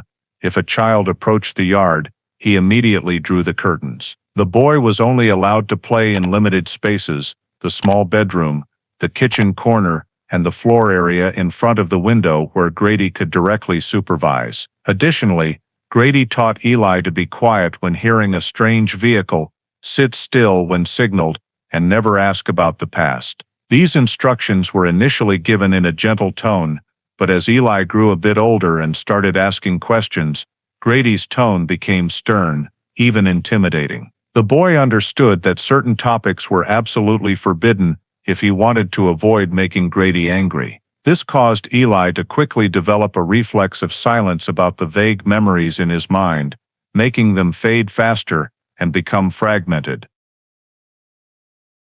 One of the most notable things was that Grady never took Eli to see a doctor, get vaccinations, or register any kind of paperwork. The boy had no birth certificate, no health card, no name in the county school records. Whenever there were community events or mobile health programs requiring updates to child lists, Grady kept Eli inside or found ways to leave town on those exact days. This meant Eli grew up on the margins of all local systems, like an invisible child, existing without any confirming data.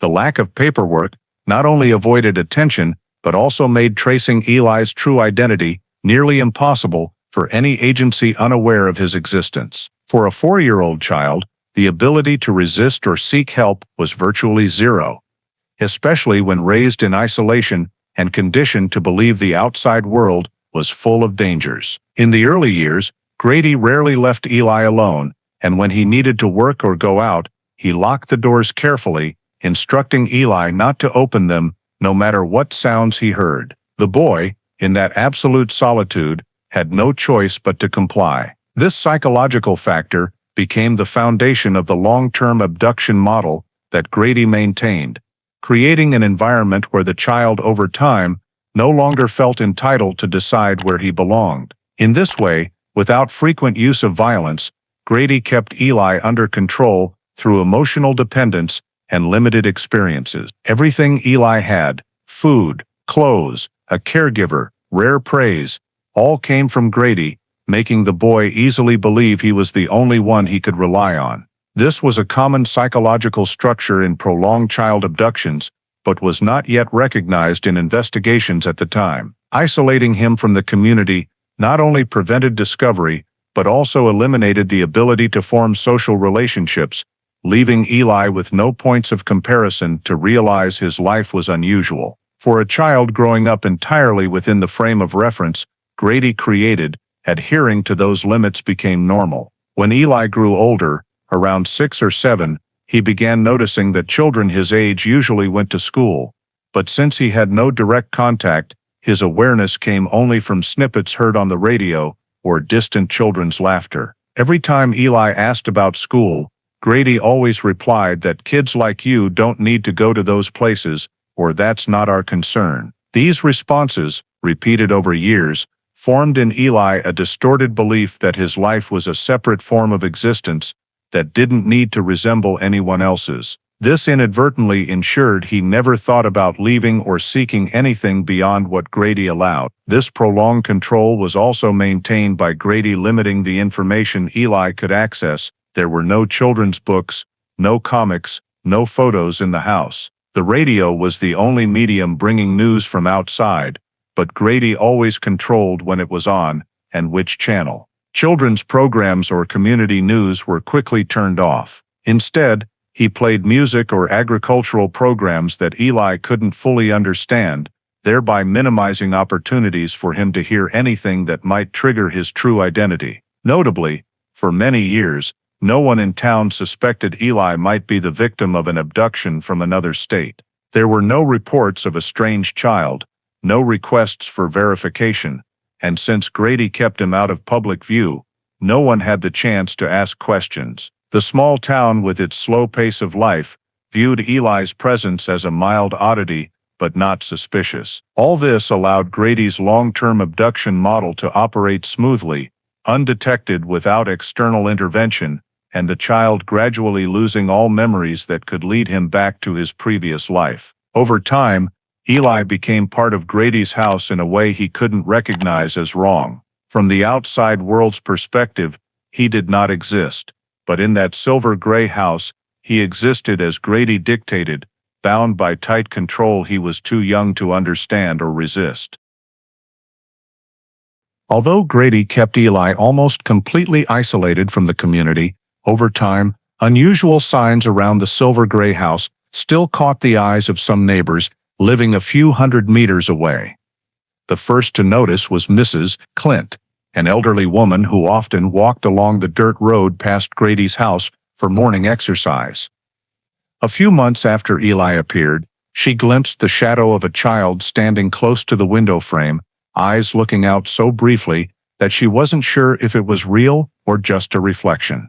She said the figure was small, thin, with messy hair, and disappeared almost immediately when the curtain was yanked from inside. She remembered it because she had never seen a child at Grady's before, but since he was always private, she concluded he was probably caring for a relative, as he had told some people in town. However, after that, she never saw the child by the window again, leaving the image as a lingering question in her mind. Another neighbor, Mr. Danner, living west of the small pine forest, occasionally heard arguing drifting from Grady's house in the evenings. He couldn't make out words, just volume changes between a man's voice and a choked child's voice. At first, he thought it was normal tension between adult and child, but as he heard it more over weeks, he grew concerned. One fall evening, he stopped in his yard upon hearing a door slam and hurried footsteps, followed by Grady's low but sharp shout.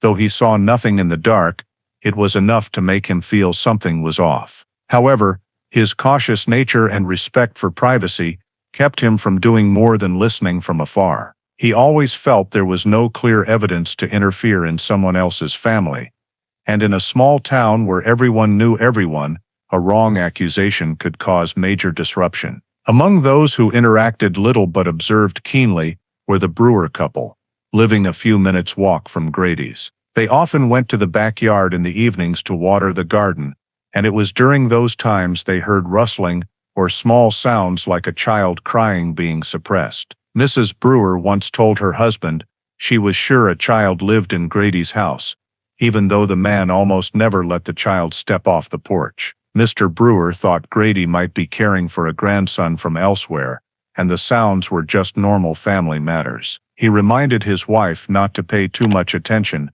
as misunderstandings could cause trouble, especially in a small community where gossip spread fast. Still, Mrs. Brewer couldn't shake a vague worry when passing Grady's, especially noticing the windows always curtained day and night. What haunted her most was once seeing the front door slightly ajar, with a child's shadow behind it standing close as if listening. But as soon as Grady appeared, the door slammed shut. A few others heard unusual sounds, but weren't certain enough to raise concern. One young man in town said on a morning with light snow, he passed Grady's and saw a small child's footprints in the fresh snow near the steps, but they didn't lead far. When he mentioned it at the store, some said it could be local kids playing, but he insisted no children were nearby. Still, the story was discussed briefly, then faded, as no one wanted to be seen meddling. These oddities appeared sporadically, but never formed a clear enough picture for anyone to report. The main reason wasn't indifference, but the town's context, and Grady himself making people hesitant. Grady had lived alone for years, not close to anyone but causing no trouble. He was quiet, rarely rude, and never in conflicts. To the community, he was unpredictable but harmless. Someone everyone kept distance from without good reason to suspect. The small town valued stability. People avoided bothering others, especially without clear evidence. Some even worried about their own safety. Whispers said Grady had an erratic temper, sometimes angry for no reason, and living isolated, no one knew what was behind his closed doors. These factors meant even arguments or sudden child sightings went unreported. It all stayed as silent suspicions, exchanged glances among neighbors, half-joking comments at the grocery store, or fleeting feelings that something was off in the silver-gray house. But no one was sure enough, and no one wanted to be the first to break the neighborhood's wall of silence. That hesitation helped maintain the isolation Grady created around Eli, allowing his control model to continue for years unchallenged. Until one early winter afternoon when the Minnesota town received grim news. Walter Grady died in a hunting accident in the forest north of town. According to the brief report at the county office, Grady was on a hunt with a loosely acquainted group, but separated at noon, and didn't return to the meeting point. By evening, when he didn't appear, the others searched urgently. They found Grady motionless near a low slope. His hunting rifle slipped from his hand. The fatal chest wound was recorded as an accidental discharge when he slipped. No one witnessed it directly, so it was classified as a common winter hunting accident. The official record noted no signs of foul play and closed after a few days, with no reason to investigate further. However, neighbors around Grady's area couldn't help wondering. They knew he was an experienced hunter, familiar with the terrain and rarely careless, but without contradictory evidence, it was accepted as an accident. What made it stranger wasn't in the accident report, but what followed. When news of Grady's death spread, neighbors assumed relatives would come for the child living with him. But in the following days, no one showed up at the house. Instead, what drew attention was the front door never opening, and the child's fleeting shadow completely vanishing. Mrs. Clint, who passed most often, said after the accident, she heard no sounds from inside. No footsteps, talking, or furniture moving. The house seemed instantly empty. Observing closer, she noticed curtains still drawn, but sometimes slightly askew, as if hastily touched. Still, she saw no Eli. She said she sometimes stood in the yard for minutes, hoping to hear something, but only silence. This made her wonder if the child was still inside. Meanwhile, Mr. Danner once saw a small shadow move quickly behind a window, but when he approached, the house was dark as if empty. He thought the child might still be there, not knowing how to seek help after Grady's death. But his own hesitation and privacy concerns kept him from calling police. Others in the area had similar guesses, but no one acted. When county officials came to seal Grady's property per procedure, they reported the house empty. Items were intact, but no signs of recent activity. They found no child, no misplaced toys, no recently used bedding. Assuming Grady had arranged for the child to go to relatives before dying, they didn't check further. No one confirmed the child's existence, as there were no papers, no registrations, no official reports of Eli in the system. This laxness meant Eli vanished from town just as quietly as he appeared, quickly, silently, leaving no trace in records. The only remaining question, how did Eli leave Minnesota? Some neighbors said they saw strangers in the area days after Grady's death, but no clear descriptions. One middle-aged man recalled railroad workers setting up a temporary stop near the local station and guessed if the child ran away, he might have gone with them. But it was just speculation, no evidence. Another theory arose when someone remembered Grady mentioning distant relatives, though no one had seen visitors. This ambiguity led many to believe a distant relative might have taken the child, but without names or faces, the truth remained unclear. In reality, no one in town knew Eli was originally Noah, let alone that the child had been controlled by the man they knew as Grady. The only certainty was that after his death, Eli was no longer in Minnesota. The boy disappeared from the only place he had known for years, and since no one reported him missing or requested a search, his departure was as quiet as if he had never existed. From that point, Noah's trail faded completely, slipping from the Minnesota community's view and any official system, leaving a years-long void in the story of his life.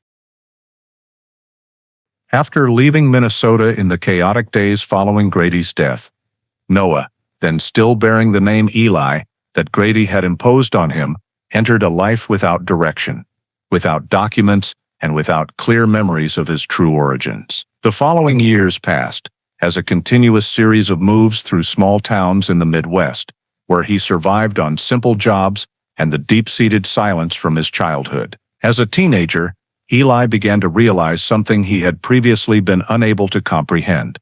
He had no documents of any kind, no birth certificate, no vaccination records, no social security card, no legal proof of identity. This became most evident when he tried to apply for a job at a small restaurant, but was required to provide an SSN to fill out tax forms. He could only shake his head. The manager, seeing that he was young and seemed lost, allowed him to work for cash for a few weeks, but then had to stop due to state regulation. Similar situations repeated in many other places.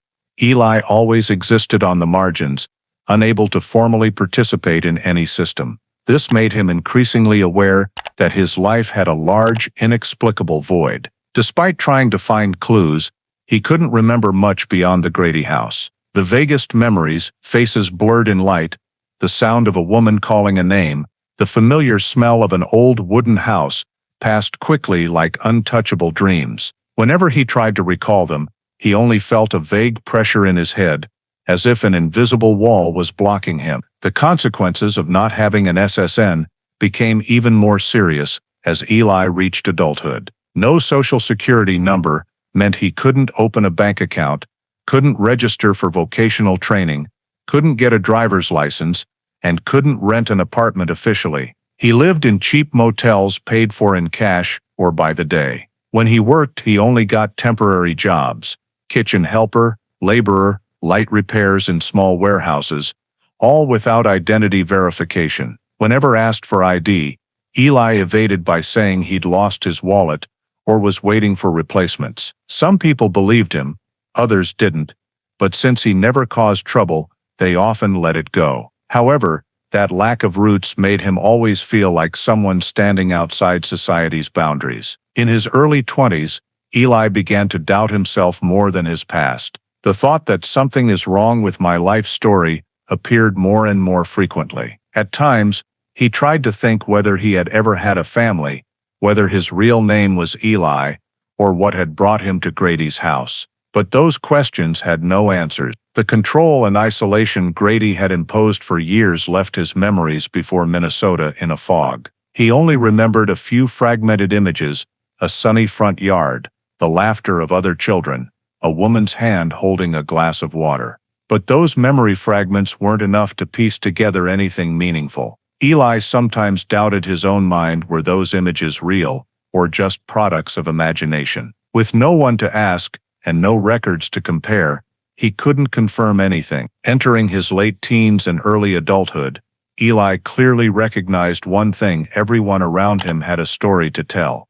They had family, a past, documents confirming their existence. As for him, when first asked about his birthplace or birthday, he could only stay silent. Someone once offered to help him get replacement documents, but when Eli couldn't provide any basic information, place of birth, hospital, parents' names, that person backed out because they didn't know where to start. Without an SSN, he couldn't request replacements because the process required minimal identification. This trapped Eli in a loop. He couldn't prove he existed because he had no documents, but he couldn't get documents because he couldn't prove he existed. Eli's early adult years were a continuous adaptation to existing in society's gray areas. He learned to keep his personal profile minimal: no signatures, no fixed address, no participation in activities requiring background checks. This lack of ties allowed him to go anywhere without anyone pursuing him,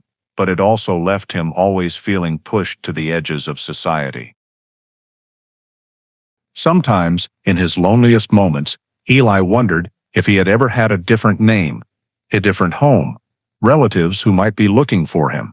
But with nothing to hold on to, those thoughts only appeared and then faded, like memories buried by time. Gradually, doubt about his past became the quietest but most persistent part of his life, a nameless deficiency that always made him feel like he didn't belong anywhere in this world. The lack of documents meant that throughout his adult years, Eli had almost no contact with the formal healthcare system, except in unavoidable cases. One of those occurred in the early 1990s, when he was about 31 or 32, a minor accident but serious enough to force him, for the first time, to enter a hospital through the proper process. Eli was then working temporarily at a furniture repair shop on the outskirts of a Midwestern town. While moving wooden planks, a splintered edge sliced deeply into his left forearm. The wound was long, hard to stop bleeding, and a coworker advised him to go to the emergency room out of fear of infection. Eli hesitated for a long time, but the pain and non-stop bleeding left him no choice. At the county hospital, Eli used the name Eli Grady, the surname he had kept out of habit from his time with Grady, and said he had no documents because he lost his wallet. The intake staff asked a few more questions about address and date of birth. Eli answered with the vague information he was used to using: a temporary address, an approximate birthday, since he didn't know his real one. In that era, the hospital only needed minimal information to create a temporary inpatient record and didn't verify deeply, so Eli was admitted without suspicion. However, treating the wound required a blood test to check for reactions to anesthesia and infection risk. Eli couldn't refuse, as the doctor explained it was mandatory for safe treatment. He sat still while the nurse drew a small vial of blood, feeling both unfamiliar and uncomfortable, as this was the first time in his adult memory he had undergone a formal medical procedure. That blood sample was then sent to the internal lab for routine analysis. The results came back normal, with no signs of issues, and Eli's wound was stitched up in under half an hour. However, at that time, the county hospital was implementing a program to retain biological samples from patients with insufficient identifying information to assist in future emergencies. The new policy required all test samples from patients not fully verifiable in identity to be stored in the county's biobank for several years, while basic data was entered into an experimental identification system. That system was rudimentary, not linked to federal databases, and only used to aid identification if patients returned without personal information. Since Eli provided vague details, no documents, no SSN, and no prior medical records, his blood sample fell into the mandatory storage category. During processing, a temporary identification code was assigned based on the visit date and the name he provided. Grady, MN's TW93 2147. This code had no legal value and was purely technical, but it marked Eli's first appearance in an official system since being taken from Illinois decades earlier. Notably, Eli's biological data, after initial analysis for treatment, was transferred to the hospital's experimental automated storage system, which applied basic DNA encoding to aid emergency identification. Since the program was new, no one anticipated that scattered data, like the blood from an undocumented patient, would play any future role. In reality, even Eli was unaware of the significance of providing the blood sample. To him, the accident was just a minor challenge in his wandering journey, and the hospital was merely a place he had to visit. After being stitched and bandaged, he left with instructions to return for a follow-up, but never did. In the eyes of the medical staff, he was just a transient patient. In the system, he was merely the temporary data code, Grady. But that blood sample, retained by a coincidental policy, entered into a newly operational experimental system, became the first piece of an identification process that no one expected would unfold years later. No one at the hospital then knew that the biological sample they had just stored belonged to a child missing from Illinois in 1962. No one imagined that isolated DNA data would still exist when modern analysis technologies were later developed. Eli, in his indifference to the past and lack of awareness about identity's importance, left the hospital unaware that a small part of him, an ordinary vial of blood, was quietly entering the world of records, waiting to be matched with data he didn't know existed. A small but fateful link had been placed, and though Eli was unaware, it would become the crucial factor opening the door to his true name. Noah Price. By the year 2000, biometric identification technology in the United States had advanced rapidly enough to connect seemingly disparate data fragments from decades earlier. As the federal automated DNA matching program expanded, batches of old samples were uploaded to the system for optimization testing, including stored samples from county hospitals nationwide. The sample, coded E. Grady, MNN Cell 293, 2147, collected during a minor accident in Minnesota in the 1990s, was in one such batch. No one paid more attention to this sample than others. It was simply treated as supplemental data for the updating system. Meanwhile, in Illinois, the Galesburg Police Department's cold case unit was digitizing old files. One of the documents converted was a hair sample from Noah Price, collected in 1962 while he was still alive and stored in the original evidence envelope. At that time, the hair was kept merely out of storage habit, with no forensic value, since DNA wasn't used in investigation. But in 2000, that hair sample became valuable material. It was among the genetic samples entered into the expanded CODIS system to test identification potential in long-term missing children cases. No one expected special results, as most samples in the project didn't match contemporary datasets. However, just weeks after the matching process was activated, the system returned a notification flagged match probable, high confidence. Technicians initially thought it was a technical error, as no one believed a 1962 hair sample from a missing child could match a randomly collected blood sample nearly 40 years later. But upon rechecking the process, all parameters were valid. Genetic sequences matched across multiple loci, with accuracy exceeding thresholds. What caught the technicians' attention was that the match wasn't limited to one location, but spanned many DNA segments, bearing parent-child characteristics. Since Noah had no children, and the hair contained only his own DNA, the only explanation was that the blood sample MNTW93 2147 belonged to Noah Price, now an adult. The report was sent directly to the Galesburg Police Department, where the Noah Price file had lain dormant for nearly 4 decades. That morning, the cold case lieutenant, Marla Jensen, received the electronic notification. When she opened the results file, the words "match confirmed" made her read it 3 times before daring to believe it. She immediately called her superior and requested an emergency meeting. In that meeting, Jensen presented all the evidence: the 1962 hair sample, the anonymous blood sample stored from Minnesota, and the near-perfect genetic match. The veteran officers in the room fell silent. They knew the name Noah Price, knew the story of the 4-year-old boy's disappearance that had shaken the town that summer. They had reread the old files, seen photos of Janet crying in her initial statement, witnessed the desperate efforts of Clark and Donnelly. And now, nearly 40 years later, the system had given them an answer they never dared believe would come. Noah was alive. Investigative protocol required re-verifying all data before any official announcement. Jensen contacted the hospital that stored the blood sample and requested confirmation about the patient Eli Grady. The hospital said they no longer had detailed records, only the temporary code and the emergency visit date. No verifiable address, no SSN, no next of kin contacts, but the DNA clearly belonged to a man in his mid-30s in 1993. Cross-referencing with the 1962 missing child, the age matched perfectly.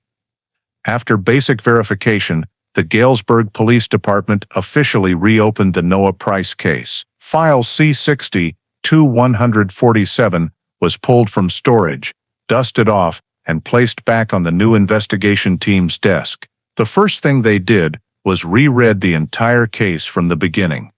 From Janet's statement, Eleanor's, the neighbors, to the sighting of the brown sedan and the man in the fedora. The 1962 investigation came alive not just as old records, but as an unfinished story now extended by modern technology. Jensen decided to form a new team of young officers specialized in cross-state tracing, combined with veterans experienced in other cold cases. Their task was to confirm the current identity of E. Grady, find where the man was living, and determine if he was indeed Noah Price. One of the young officers, Martin Keel, suggested re-scanning the Minnesota area where the blood was taken, as it was the first data point in Noah's adult life. Keel argued that if Eli Grady was the name Noah used, he likely lived with someone named Grady. This became the first hypothesis on the table, but when the team searched Minnesota resident records from the 1980s and 1990s,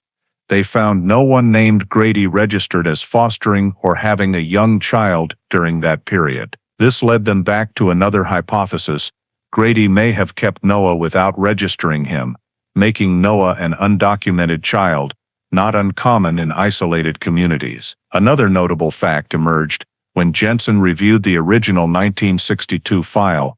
Noah disappeared in Illinois, but no trace was found until hundreds of miles away in Minnesota. This suggested the 1962 suspect had traveled far and likely wasn't local to Galesburg. The officers concluded that if Grady was the abductor, he probably lived in isolation, avoiding community contact, allowing the abduction to persist for years. When the new investigation was announced internally, a key message was emphasized: they weren't just searching for an anonymous man, but for a child missing nearly 4 decades earlier, now grown. Their mission was both criminal investigation and humanitarian, to bring long-awaited answers to the Price family, if any members were still alive to hear the news. The Galesburg Police Department contacted the Federal Bureau of Investigation for assistance in cross-state tracing. Since DNA confirmed identity, the case was upgraded to child abduction recovery, adult located. This allowed activation of federal channels to locate the missing person without family affidavits. The new team also searched all lists of individuals named Eli or with the surname Grady appearing in temporary residency records, medical records, cash labor records, or minor court records in Minnesota from 1980 to 2000. Some scattered data emerged: the name Eli Grady in a temporary worker list at a factory in the late 1980s. An incomplete note from the hospital recording a patient named Grady with an arm injury, and a few scribbled signatures in work logs. Though not definitive proof, all pointed to one thing: a man with that name had passed through Minnesota, and DNA showed he was Noah Price. From the moment the cold case was reopened, Jensen understood they were facing a case where new technology could provide resolution after nearly 40 years of silence. They didn't know if Noah was still alive, where he was, or what his life had become after the missing years. But with the DNA results in hand, and the new team active, one thing was clear: the search for Noah Price, begun in 1962 and thought ended, had now entered a new chapter full of hope, guided by technology the original investigators could never have imagined.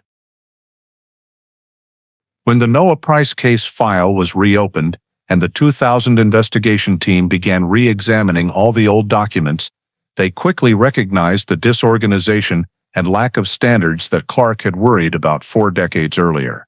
Although DNA technology had brought a breakthrough to trace Noah's past and reconstruct the journey of his removal from Illinois, they were forced to return to the initial clues from 1962. Keel, the youngest officer on the team, was assigned the task of reviewing every single page in the original evidence file to determine if any data had been recorded incorrectly, overlooked, or could be interpreted in a new way. Right from the start, he discovered an anomaly in the report related to the license plate of the brown sedan. In the 1962 record, Clark had written that the witness saw G25, a sequence of characters recorded as if they were consecutive. But when Keel found the handwritten statement from Mr. Reeves, the original witness, he discovered a completely different description.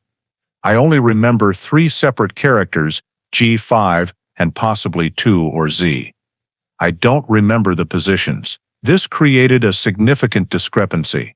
During the 1962 investigation, Clark's team had only focused on tracing plates starting with G25 or containing the consecutive sequence G25. This severely narrowed the list. Keel realized that error had eliminated hundreds of possible variations: 2G5, 5G2, G52, ZG5, 5Z2, and many other combinations. Even if the middle character wasn't 2, but Z, as Reeves had hesitated, the entire direction of the 1962 investigation might have been off from the beginning. Keel reported the discovery to the investigation team, and Jensen immediately ordered an expanded list based on the 3 separate characters without regard to order. This list was many times larger, spanning counties across Illinois, Iowa, Wisconsin, and Minnesota, fitting the hypothesis of a suspect traveling far, but this was only part of the picture. A bigger issue lay in the misplaced tire track evidence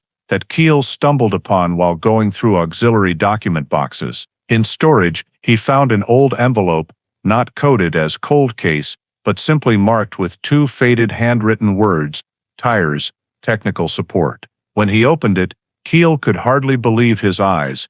Inside was a note from expert Halpern in 1962, who had conducted a preliminary analysis of the tire tracks. The note clearly stated that the tire pattern at the scene matched the ribbed bias ply type, a tire becoming rare after 1959, commonly used on long-body cars like late 1950 SES, Buicks, or Oldsmobiles. This completely contradicted the official report in the file, which only stated unable to identify tire pattern. Moreover, the note recommended prioritizing tracing long-body vehicles manufactured 1959, information that had never appeared in any subsequent investigative decisions. Jensen immediately understood that this envelope, being misclassified in a car theft case from the same day, had caused the most important investigative lead to be overlooked for 40 years. That misplacement, a small administrative error with major consequences,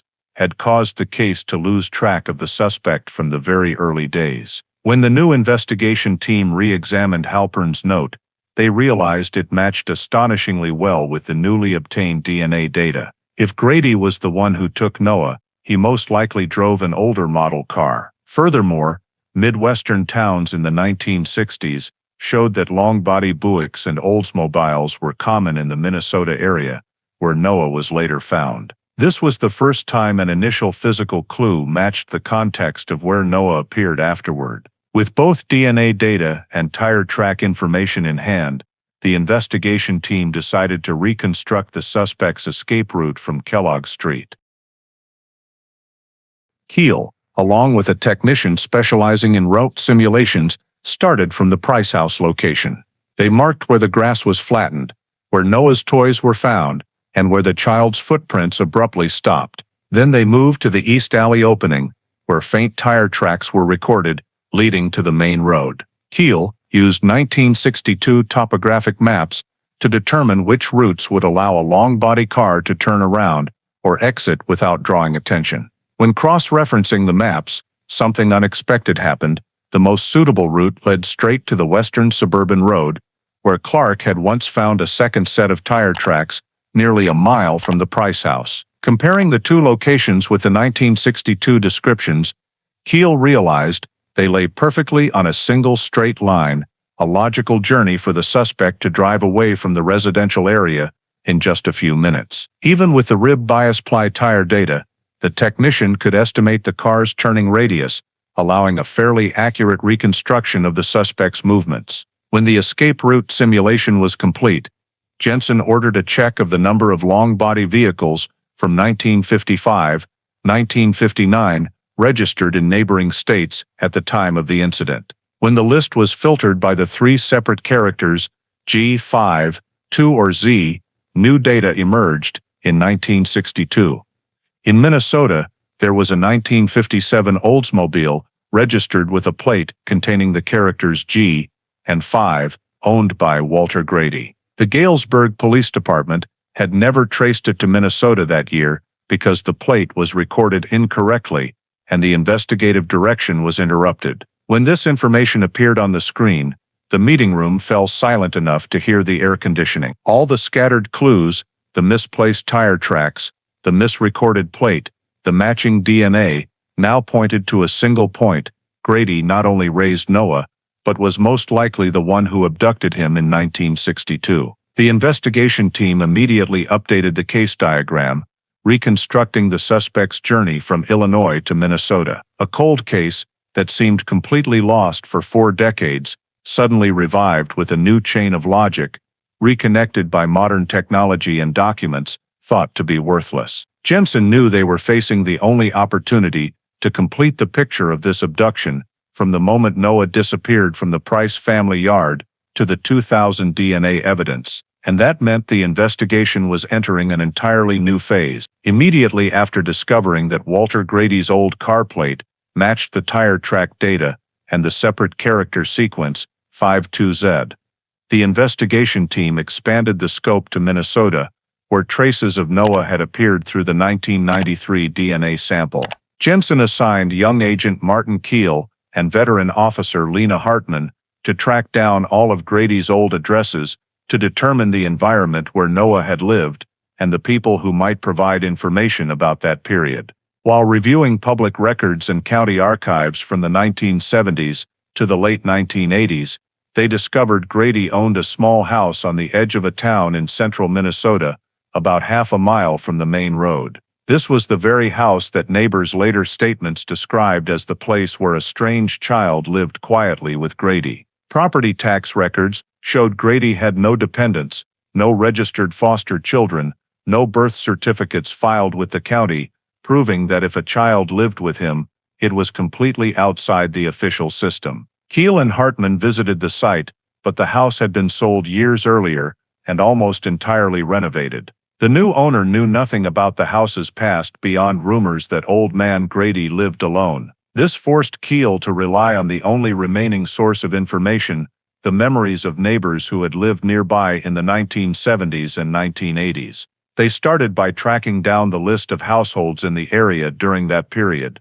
Many had moved or passed away, but some still lived in the town or nearby. The first person they found was Mrs. Clint, who had seen the shadow of a child standing behind Grady's window. When asked again, she described the child as thin, with messy hair, appearing for just a moment before disappearing when the curtain was yanked shut.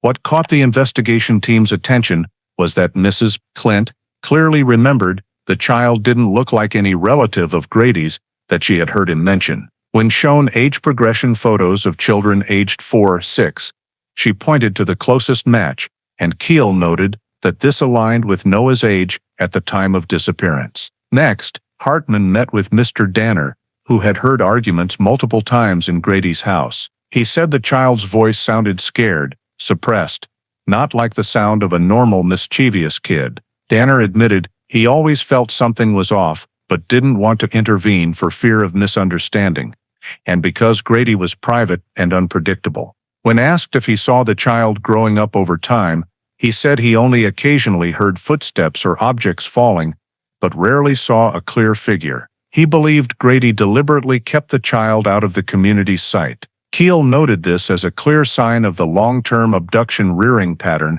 a form of family confinement where the victim is isolated from the outside world. Subsequent statements from the Brewer couple helped reinforce this assessment. They described faint sounds like suppressed crying at night, and one time seeing the door slightly ajar, with the shadow of a child standing close to the edge, before Grady slammed it shut. When Hartman asked about the child's height and build, Mrs. Brewer thought it was a boy about 4 or 5 years old, exactly Noah's age at disappearance. Combining the statements, the investigation team reconstructed the activity pattern in Grady's house.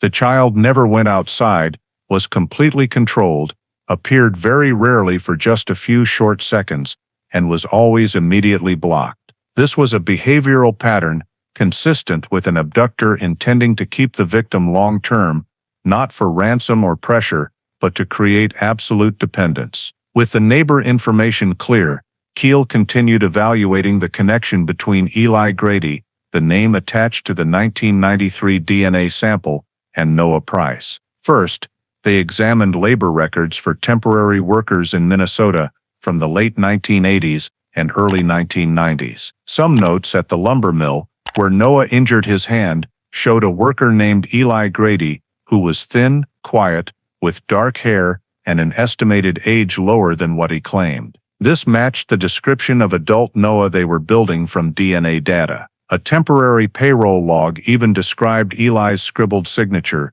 matching the style of someone unaccustomed to using a real name or not taught to write as a child. These details, though small, were valuable because they fit the life trajectory of a child separated from the system at age 4 and never formally educated. When Keel rechecked Eli's tax and temporary address records in Minnesota, everything became even clearer.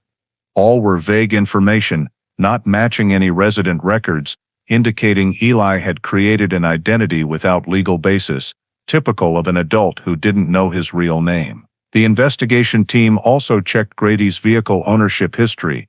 The 1957 Oldsmobile, registered to him, matched the ribbed bias ply tire pattern described in Halpern's 1962 note. Moreover, Grady sold the car in the mid-1970s and shifted to a quieter life, aligning with the period he brought Noah into isolated living. When reconstructing the timeline, the investigation team concluded that Grady likely took Noah from Illinois to Minnesota in the days immediately following the disappearance. His avoidance of community contact, not taking Noah outside, and not registering child information all indicated he was concealing the child's identity, but the strongest evidence remained the DNA data, the 1993 Grady blood sample matched the 1962 hair sample, while the blood sample was collected in Minnesota, where Grady lived with an unidentified child. When all the pieces were put together, Jensen concluded that Eli Grady was none other than the adult Noah Price. The investigation in Minnesota clearly revealed Grady's living pattern, providing important context for the years Noah was separated from his family. More importantly, the old neighbor's statements confirmed that a child had lived in Grady's house, a child matching Noah in age, appearance, and behavior, reinforcing the entire chain of hypothesis the investigation team had rebuilt. With those key pieces of evidence in hand, Jensen's team moved to the most critical phase of the case, tracking down the man recorded in the 1993 medical file as Eli Grady, and verifying whether he was indeed Noah Price. The first challenge was that Eli had left no clear mark in any administrative system. No social security number, no driver's license, no comprehensive tax filings, no fixed address, and no legal identity. This lifestyle placed his traces in a gray area extremely difficult for law enforcement to track. The investigation team started with the only remaining scattered data: temporary labor records in Minnesota, a few logbooks at lumber mills, hospital notes, and 2 short-term rental records in different towns. When Keel compiled it all, a movement pattern began to form. The man named Eli seemed to never stay in one place too long. He would work briefly, then leave, before being asked for paperwork. Most jobs he chose didn't require background checks. This matched the behavior of someone without legal identity, but also reflected a fear of exposing origins, particularly fitting for an abduction victim raised in isolation from childhood, unaware of his real name, and afraid to approach official systems. Keel continued analyzing the physical characteristics recorded in the 1993 medical file: approximately 5'10" inches tall, about 154 pounds, dark brown hair, fair skin, no tattoos, a small scar on the left forearm, and another faint scar on the right shoulder. The right shoulder scar was noted by the nurse, but without clarifying the cause. When cross-referenced with the 1962 missing person file, this feature became notable. Janet had stated that Noah had a small birthmark on his right shoulder, near the shoulder blade. If that scar overlapped the location where the birthmark once existed, it could indicate Grady had tried to remove a natural identifying mark while Noah was young, a not uncommon behavior in long-term rearing abductions. Though it couldn't be confirmed as the reason for the scar, Keel added that data to the list for verification upon direct contact with the man suspected to be Noah. To narrow the search, the investigation team traced where Eli might have gone after 1993. One of the most useful leads wasn't official records, but the movement habits of transient workers at the time. They often traveled with seasonal work to places with temporary labor needs. When cross-referencing the area map with the months Eli Grady appeared in labor records, Hartman noticed a clear cycle. Every few months, Eli would move south, then return to the Midwest when the weather warmed. This nearly fixed migration cycle showed he wasn't moving randomly, but along a familiar life path. That helped the team narrow down 3 towns in Iowa and Wisconsin, where he might have lived in the years after 1993. The next important data came from a small church in Iowa, where the pastor recorded that around 1996, a young man, quiet and looking out of place, had come asking for a charity meal. When asked his name, he only replied Eli. No last name, no story, no further information. But the physical description matched significantly with the hospital sample: brown hair, thin build, eyes that seemed wary, but not aggressive. Keel saw this as a milestone to trace his subsequent period. Meanwhile, Jensen ordered preparation of a DNA test kit so that when Eli was found, they could confirm immediately without relying on speculation. The reference samples they had were Noah's 1962 hair and the 1993 DNA. But to complete legal verification, they needed one more matching sample, DNA from the person believed to be Noah in the present. Since Eli most likely didn't know he was Noah, the team had to prepare an approach that wouldn't make him feel threatened or coerced. This was not just a procedural issue, but a psychological one. A person who lived their whole life in ambiguity, without identity, often develops strong defense mechanisms if suddenly approached by authorities. Hartman suggested a cautious approach before direct contact. The team needed to further verify Eli's unofficial residence history, gather descriptions from anyone who had interacted with him, no matter how minimally, to understand how he reacted in social situations. A series of interviews were conducted at warehouses, lumber mills, diners, temporary hostels, and even homeless support centers. Though the information was scattered, all shared common points. Eli avoided interaction, never caused conflict, didn't drink, never made trouble, worked hard, but disappeared as soon as he felt noticed or asked for personal information. One diner employee once said, "He didn't seem like someone running from a crime. He seemed like someone running from his own life. That observation accurately reflected what the investigation team suspected. Eli didn't know who he was, and didn't know he once had a family. This made the approach even more difficult, but also more important. Keel synthesized all the behavioral data, age, physical characteristics, and movement patterns to build a comprehensive profile, Subject X, the assumed current identity of Noah. This profile helped the team determine not only where Eli might be, but also his likely reactions and level of vulnerability. When the profile was complete, Jensen made the decision the team would search for Eli along his most recent known migration route, starting from records in Iowa then heading to Wisconsin. The DNA test kit was prepared, along with legal procedures, to ensure every approach step was transparent and respected Eli's human rights. They knew that the moment they met him could be the biggest turning point in a case spanning nearly 40 years. The moment two separated worlds finally had a chance to touch through undeniable genetic truth. While the investigation team prepared for the next step of directly approaching the man believed to be Noah, Jensen understood that to reach an official conclusion, they needed one more link: a family DNA comparison. The hair sample from 1962 and the blood sample from 1993 had matched each other, but legally, they required an additional reference sample from a living blood relative to confirm the biological relationship. The only suitable person was Janet Price, Noah's older sister. Jensen reviewed census records to determine where Janet was currently living. She had left Illinois in the 1970s, moved through several states, and eventually settled in Washington state. When contacting her, Jensen did not immediately say that they might have found Noah. She only offered assistance in providing a DNA sample for comparison in a cold case involving a victim who had been missing for decades. Janet was silent for a long time on the phone before responding in a hoarse, soft voice that she knew which case they were referring to. After nearly 40 years, just mentioning 1962 child cold case was enough for her to know immediately. Afterward, Janet agreed to cooperate without asking for further details. The next day, Jensen sent 2 officers to Janet's home to collect the DNA sample according to procedure. Janet, now in her 50s, opened the door calmly, but her eyes still flickered with something mixed between hope and fear, the feeling of someone who had lived her entire life between two extremes. Believing Noah was still alive, and believing he had probably been gone for many years. As she signed the consent form for the sample, Janet's hand trembled slightly. She asked quietly, "Is there any real chance?"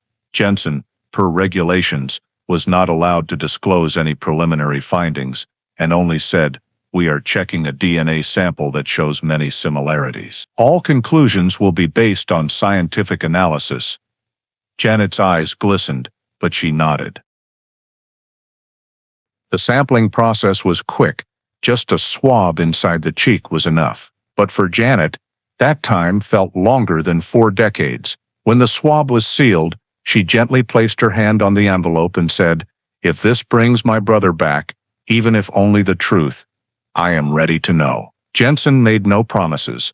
She only responded with a respectful nod. Janet's DNA sample was sent to the federal laboratory, along with case code C62-147, and a request to compare it with the data from E. Grady. This analysis was prioritized due to its connection to a cold case with the potential for resolution through DNA matching. While waiting, the investigation team did not reveal to Janet that they were almost certain Eli was Noah. They needed absolute confirmation to avoid causing her further pain. When the results came back, the report began with the words, "Genetic relationship confirmed, first-degree sibling match." The probability of a match exceeded 99.99%, leaving no room for error. The laboratory added a note: the genetic sequence structure from the 1962 hair sample, the 1993 blood sample, and Janet's mucosal sample intersected at a level that could only occur between full siblings. Jensen printed the report and placed it on the conference table where the investigation team was waiting. The room fell completely silent. A case that had dragged on for nearly 40 years, filled with so many losses, mistakes and hopelessness was now confirmed by a simple yet profoundly weighty line. The man known as Eli Grady was indeed Noah Price. From here, they could issue an official legal conclusion.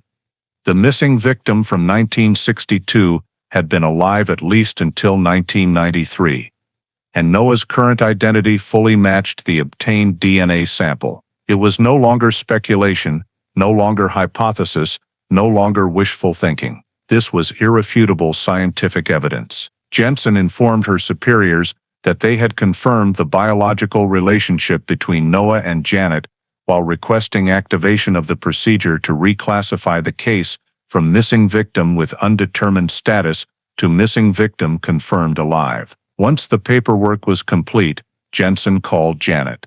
Her voice was gentle but carried the undeniable gravity of the moment. "We have the DNA results," she said. Janet was silent for a long time, breathing as if choking. "Please tell me." Jensen paused for a second, the only second she allowed emotion to intrude on duty, then said clearly, "The DNA matches completely. The man recorded as Eli Grady is your brother. It's Noah."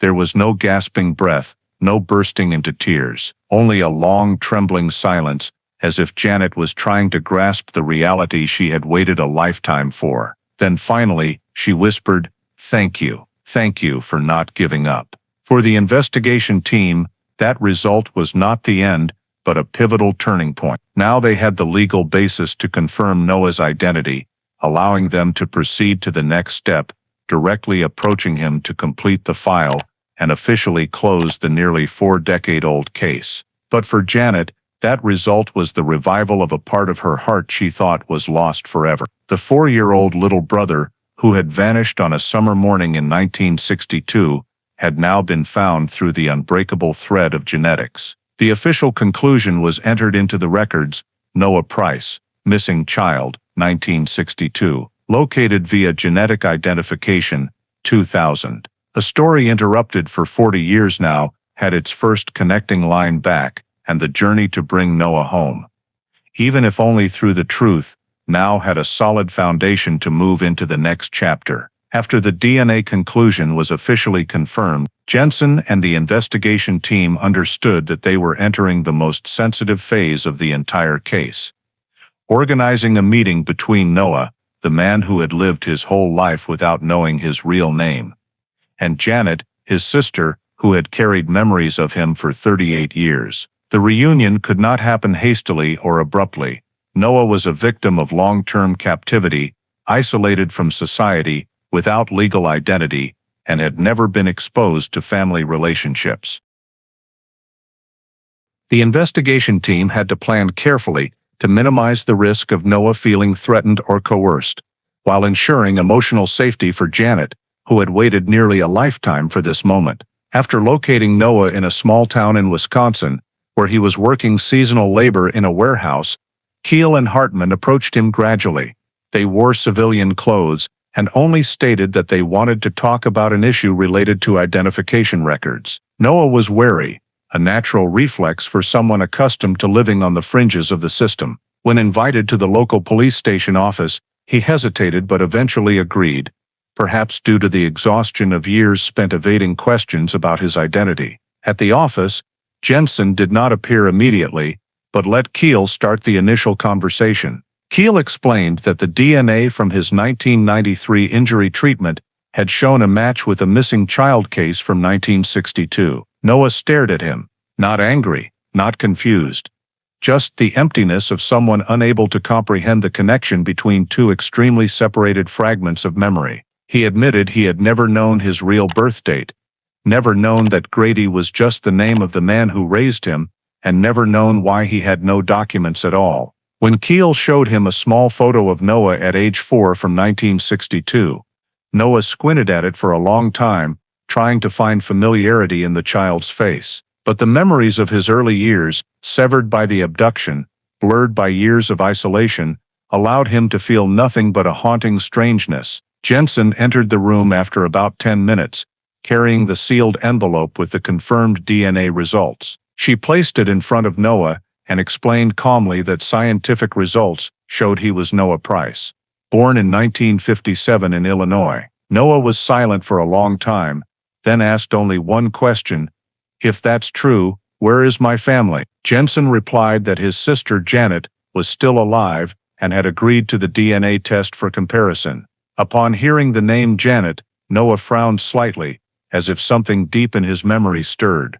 But he only said, "I don't remember." That was what Jensen had anticipated. Therefore, she proposed organizing a meeting in a safe, neutral environment, with a psychologist present for support. Noah did not agree immediately. He asked multiple times whether this could be a mistake or some kind of setup. His suspicion was entirely reasonable for someone who grew up in an unstable environment without a foundation of trust in society. It took nearly an hour of conversation for Jensen to help Noah see that the meeting was not meant to force him into anything, but to give him the opportunity to know the truth about himself. Finally, Noah nodded. The reunion was scheduled to take place in a private meeting room at the Galesburg police headquarters, which had enough space while maintaining privacy. Before the meeting, Janet was thoroughly briefed on Noah's psychological state. He might not recognize her, might not react as expected, or could even withdraw if overwhelmed. Janet listened to everything, but when she heard the words, "He may not remember anything about the family," her eyes welled up. "I don't need it to be perfect," she said. "I just need to know my brother is alive." On the day of the reunion, Janet arrived first, sitting quietly in the corner of the room, clutching an old handkerchief she had kept since childhood. When Noah entered, he stood at the door for a long time, as if the boundary between his current life and the past had been compressed into those few seconds. Janet stood up, walked halfway toward him, then stopped, not wanting to scare him. Her eyes trembled as she looked at the man's face before her, unfamiliar, yet containing faint traces of the 4-year-old boy from years ago. Noah looked at Janet, with no clear recognition, but a deep confusion, as if something compelled him to observe more closely. "Noah!" Janet called his name in a voice so soft, it almost dissolved into the air. That name made Noah freeze. He took a long, deep, heavy breath, a breath that seemed to carry decades of nameless, rootless existence. "I don't remember," he said, his voice hoarse. Janet smiled gently, placing her hand on her chest. "That's okay. You don't have to remember, you just need to know, I'm still here." Noah's tears fell unexpectedly, not because memories returned, but because for the first time in his life, he felt someone speaking to him with a voice that was not threatening, not imposing, not doubting, just love. Noah did not hug Janet. He simply sat down in a chair, trembling, while Janet sat a few steps away, like a safe anchor. The psychologist noted that this reaction was completely natural for someone raised in a controlled environment. Accepting information requires time, and trust must be built little by little. But the important thing was that Noah did not leave, did not refuse, did not shut down.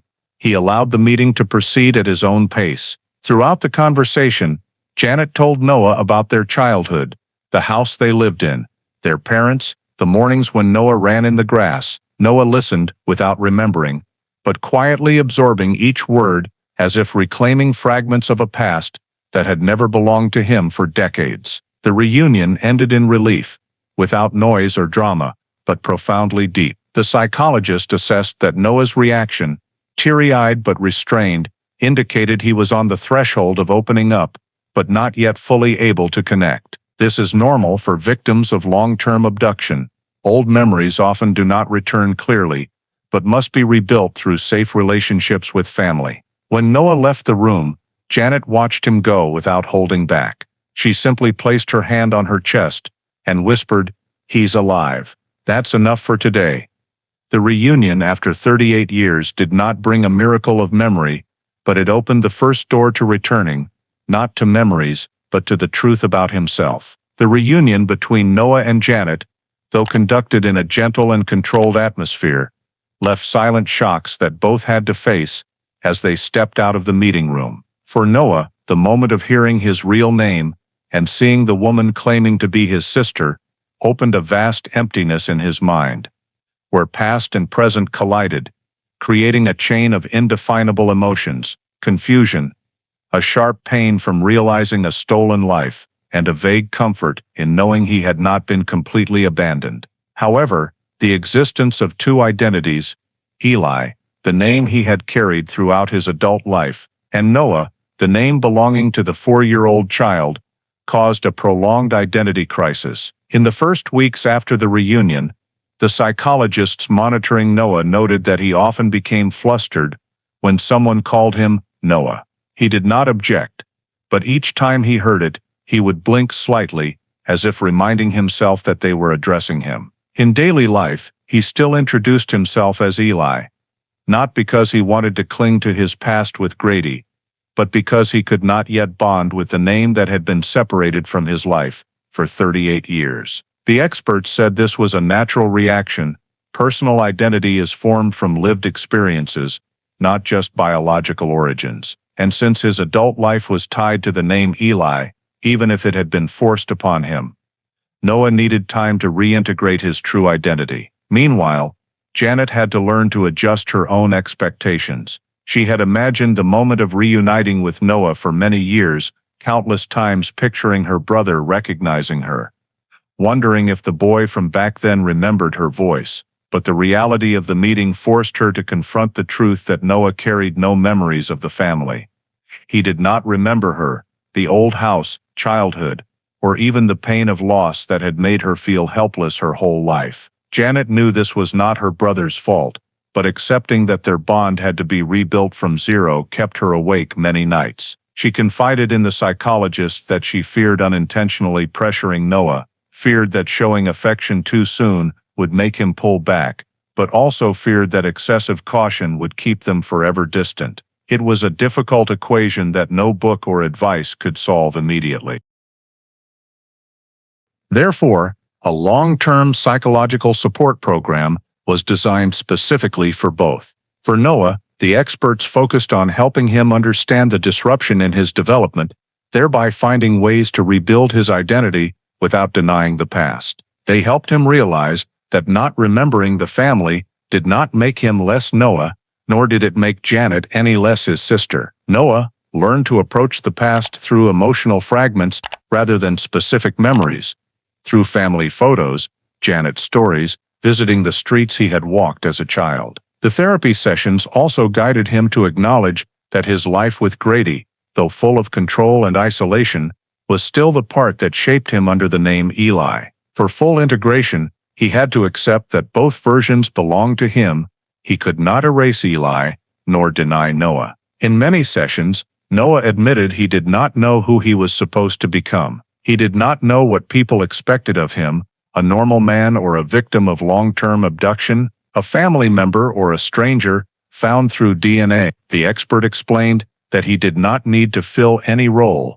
The only thing needed was to rebuild a sense of safety within himself. For Janet, the therapy program focused on helping her adjust expectations, avoiding guilt or disappointment whenever Noah responded cautiously. She learned to communicate with her brother at his pace, using open questions instead of recalling the past, building connection from the present rather than demanding old memories. The experts also guided her to understand that slow or silent responses were not signs of Noah rejecting the bond, but signs of someone learning to get used to the feeling of having family, a completely new experience for him. In subsequent short meetings, Janet and Noah began creating small but meaningful interactions, eating dinner together in comfortable silence, looking at old photos, and letting Noah wonder what felt familiar without being forced to remember, walking the streets of Galesburg so Noah could sense the space where he once lived.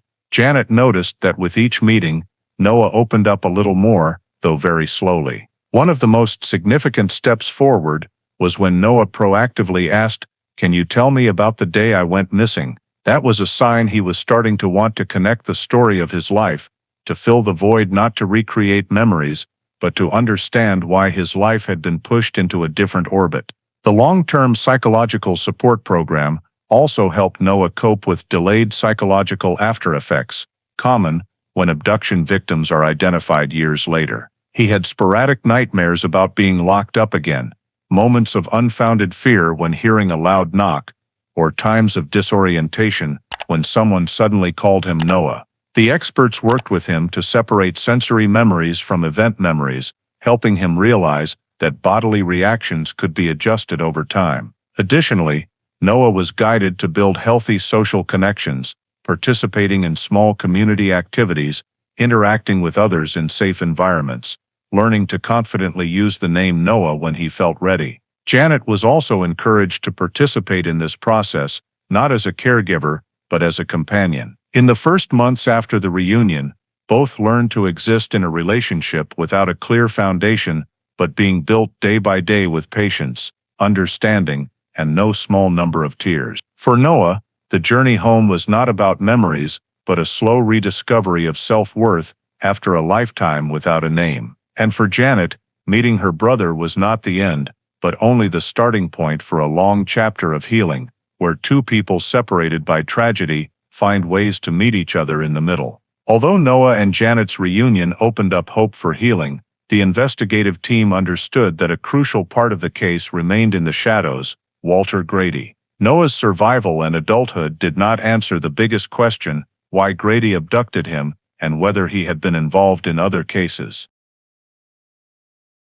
Since Grady had died in the early 1990s, the investigation had to rely on indirect evidence: his background, residences, relationships, criminal record, or any events that might suggest a motive. When Hartman accessed the archived files in Minnesota, she realized Grady's records were almost empty. He had no wife, no children, no clear medical history beyond a few sporadic visits. No long-term bank accounts, no stable employment beyond seasonal jobs. For many years, he even failed to file taxes or filed only the minimum. This painted the picture of a man living on the fringes of society, preferring to stay hidden and leave few traces. A profile often seen in individuals who control or isolate others. However, there was no documentation of Grady ever having a criminal record, prior offenses, or connections to missing persons cases in Minnesota or neighboring states. This led the team to hypothesize that Grady might have been a lone abductor, without impulsive motives like material gain, but driven by psychological needs, something hard to verify since he was dead. Keel reviewed Grady's earlier past in Illinois and Iowa, where he had lived before moving to Minnesota. The results showed he had once worked at an assembly plant, but quit suddenly without clear reason. An old coworker Keel located described Grady as quiet, unintegrated, unfriendly with anyone, and particularly unpredictable in his reactions. This reinforced the assessment that Grady may have nurtured a pattern of isolated living from early on, and the abduction of Noah could have stemmed from a distorted need to build a family. He obtained a child to control completely without adhering to any societal rules. From there, the investigative team developed three hypotheses about Grady's motive. The first hypothesis: Grady wanted to replace the absence of family in his life. With no relatives or lasting social ties, he may have seen Noah playing in the yard and viewed him as an easy target to separate from the community. The abduction was not based on grudge or gain, but on a deviant desire to have his own child. The second hypothesis: Grady may have had a history of abuse or being abused. Although records did not note this, his isolation, control over the child, and concealment of Noah's identity fit the pattern of someone carrying deep trauma, turning it into coercive behavior. However, the lack of evidence and witnesses made this hypothesis hard to prove. The third hypothesis: Grady may have been linked to other missing persons cases. While reviewing regional data, Keel discovered that in the late 1950s, there was a report of a child being approached by a man driving a dark Oldsmobile, but the child escaped. The description of the man was not clear enough to confirm it was Grady, but the coincidence in vehicle type and timing led the team not to rule out the possibility. Additionally, in a neighboring county in Iowa, in 1960, there was a recorded incident of a child being lured with toys, but the approaching person fled when an adult appeared. The physical description was vague, but the age and demeanor were relatively matching. Although there was no confirming evidence, Grady's behavioral pattern, targeting young children, acting stealthily, leaving no traces, increased the likelihood that he had attempted actions before successfully abducting Noah.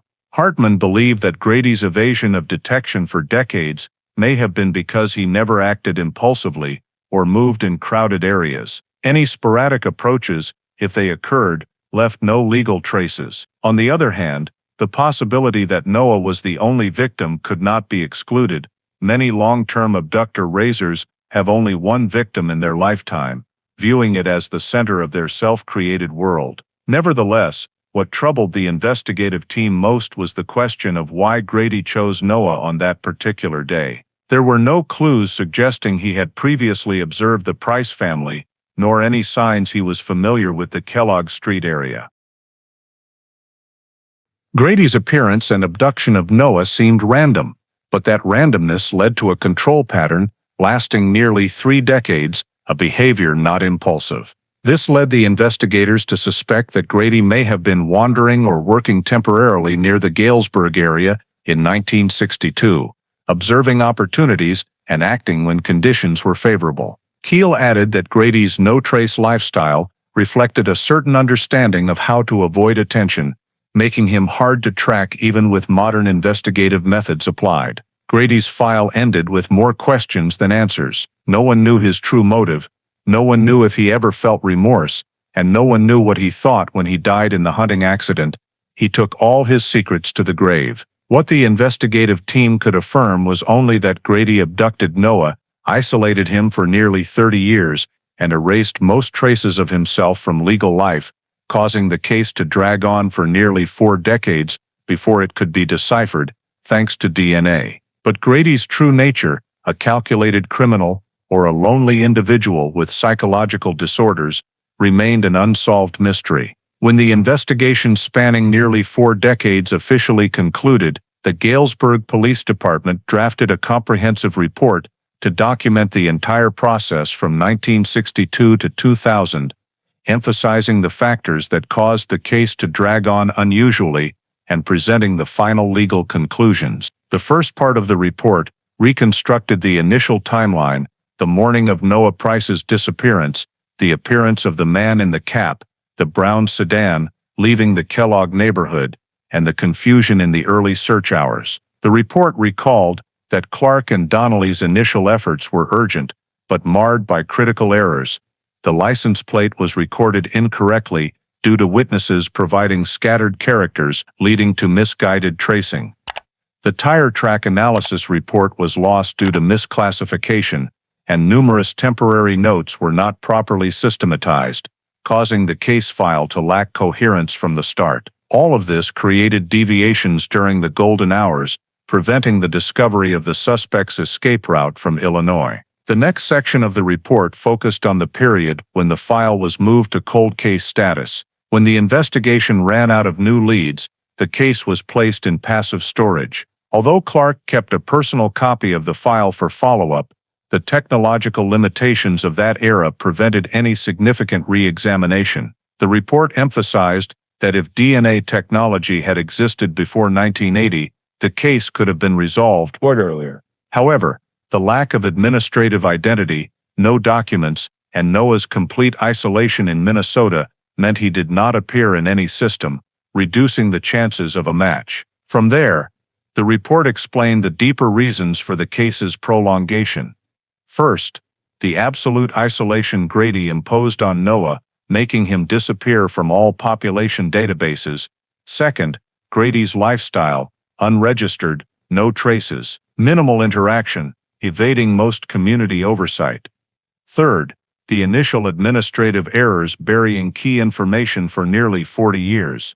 Fourth, Grady's death in a hunting accident, severing all direct leads. The report stressed that the combination of these factors made the case one of the most elusive in the state during the 20th century. In the section describing the case's turning point, the report detailed the successful match in 2000 by the federal DNA system between Noah's 1962 hair sample and an anonymous 1993 blood sample from Minnesota. This was the key technological breakthrough leading to the reopening of the file. The report noted that if the 1993 blood sample had not been retained due to new county hospital regulations, the case might have remained deadlocked.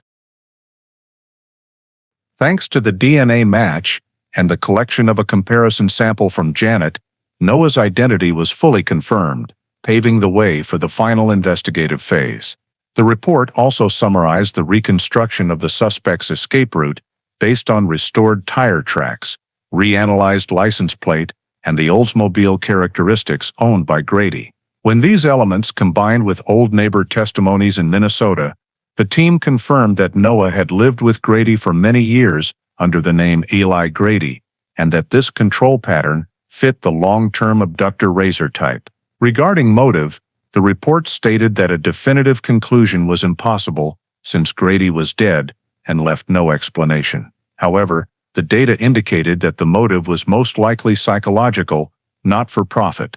The report clearly stated, no evidence was found linking Grady to abduction networks or other similar reported cases. His behavior fits that of a solitary individual with tendencies toward control and isolation. The final part of the report presented the legal conclusions. First, Noah Price's 1962 disappearance was reclassified as child abduction. Victim survived. Second, Walter Grady, though deceased, was identified as the sole suspect capable of unlawfully detaining and confining Noah for nearly 3 decades. Third, since the suspect was deceased, the criminal case could not proceed to trial, but the file contained sufficient evidence to prove the crime. Fourth, victim Noah Price was confirmed alive until 2000, and all legal information related to his identity was restored to his real name. The report also listed 4 recommendations to prevent similar cases in the future, improving witness recording procedures, standardizing evidence collection, mandating DNA comparison in long-term child missing cases, and building mechanisms to monitor families with unusual activities in remote communities. When the report was signed and archived, one of the younger officers said it felt like closing a book with many missing pages. But Jensen corrected, not closing. It's writing the ending that no one could write for nearly 40 years. The Noah Price case officially closed with the truth, even though not the entire story had been answered. But at least, the most important part, Noah's fate, had been clarified after nearly 4 decades of anguish. The story of Noah Price reflects many issues still present in American society today: the vulnerability of small communities to secret controlling behaviors, the importance of accurate record keeping, and the power of forensic science in protecting silent victims. Noah's abduction by Grady in 1962 shows how a single small error, like misrecording a license plate or losing tire track analysis notes, can cause a family to lose a child for decades. Today, legal systems and reporting methods are more modern, but the message remains relevant. In the age of social media, timely and accurate reporting is still the foundation for community protection. Another detail, the hesitation of neighbors in Minnesota to report arguments and the strange appearance of a child, reflects an important lesson for American society. Respecting privacy does not mean ignoring signs that could save someone's life. In an era where long-term abductor-raiser cases are still occasionally discovered, proactive community observation and reporting of unusual behavior is key to preventing tragedy. Finally, the story emphasizes the power of DNA science, a tool not only for solving cold cases, but for restoring identity to those disconnected from their families. In modern American society, where missing persons remain a pressing issue, storing and comparing DNA is not just technical, but a humane means to reconnect lives torn apart. The lesson from Noah Price reminds us that justice sometimes arrives late, but with vigilant communities, accurate systems, and advancing science, the truth can still be found and bring healing opportunities to those thought forgotten. If you appreciate stories brought back from the darkness like the journey to find Noah Price again, please subscribe to the channel so you don't miss cold cases decoded by the light of truth. Thank you for joining us. See you in the next video with stories that touch the heart and move the entire community.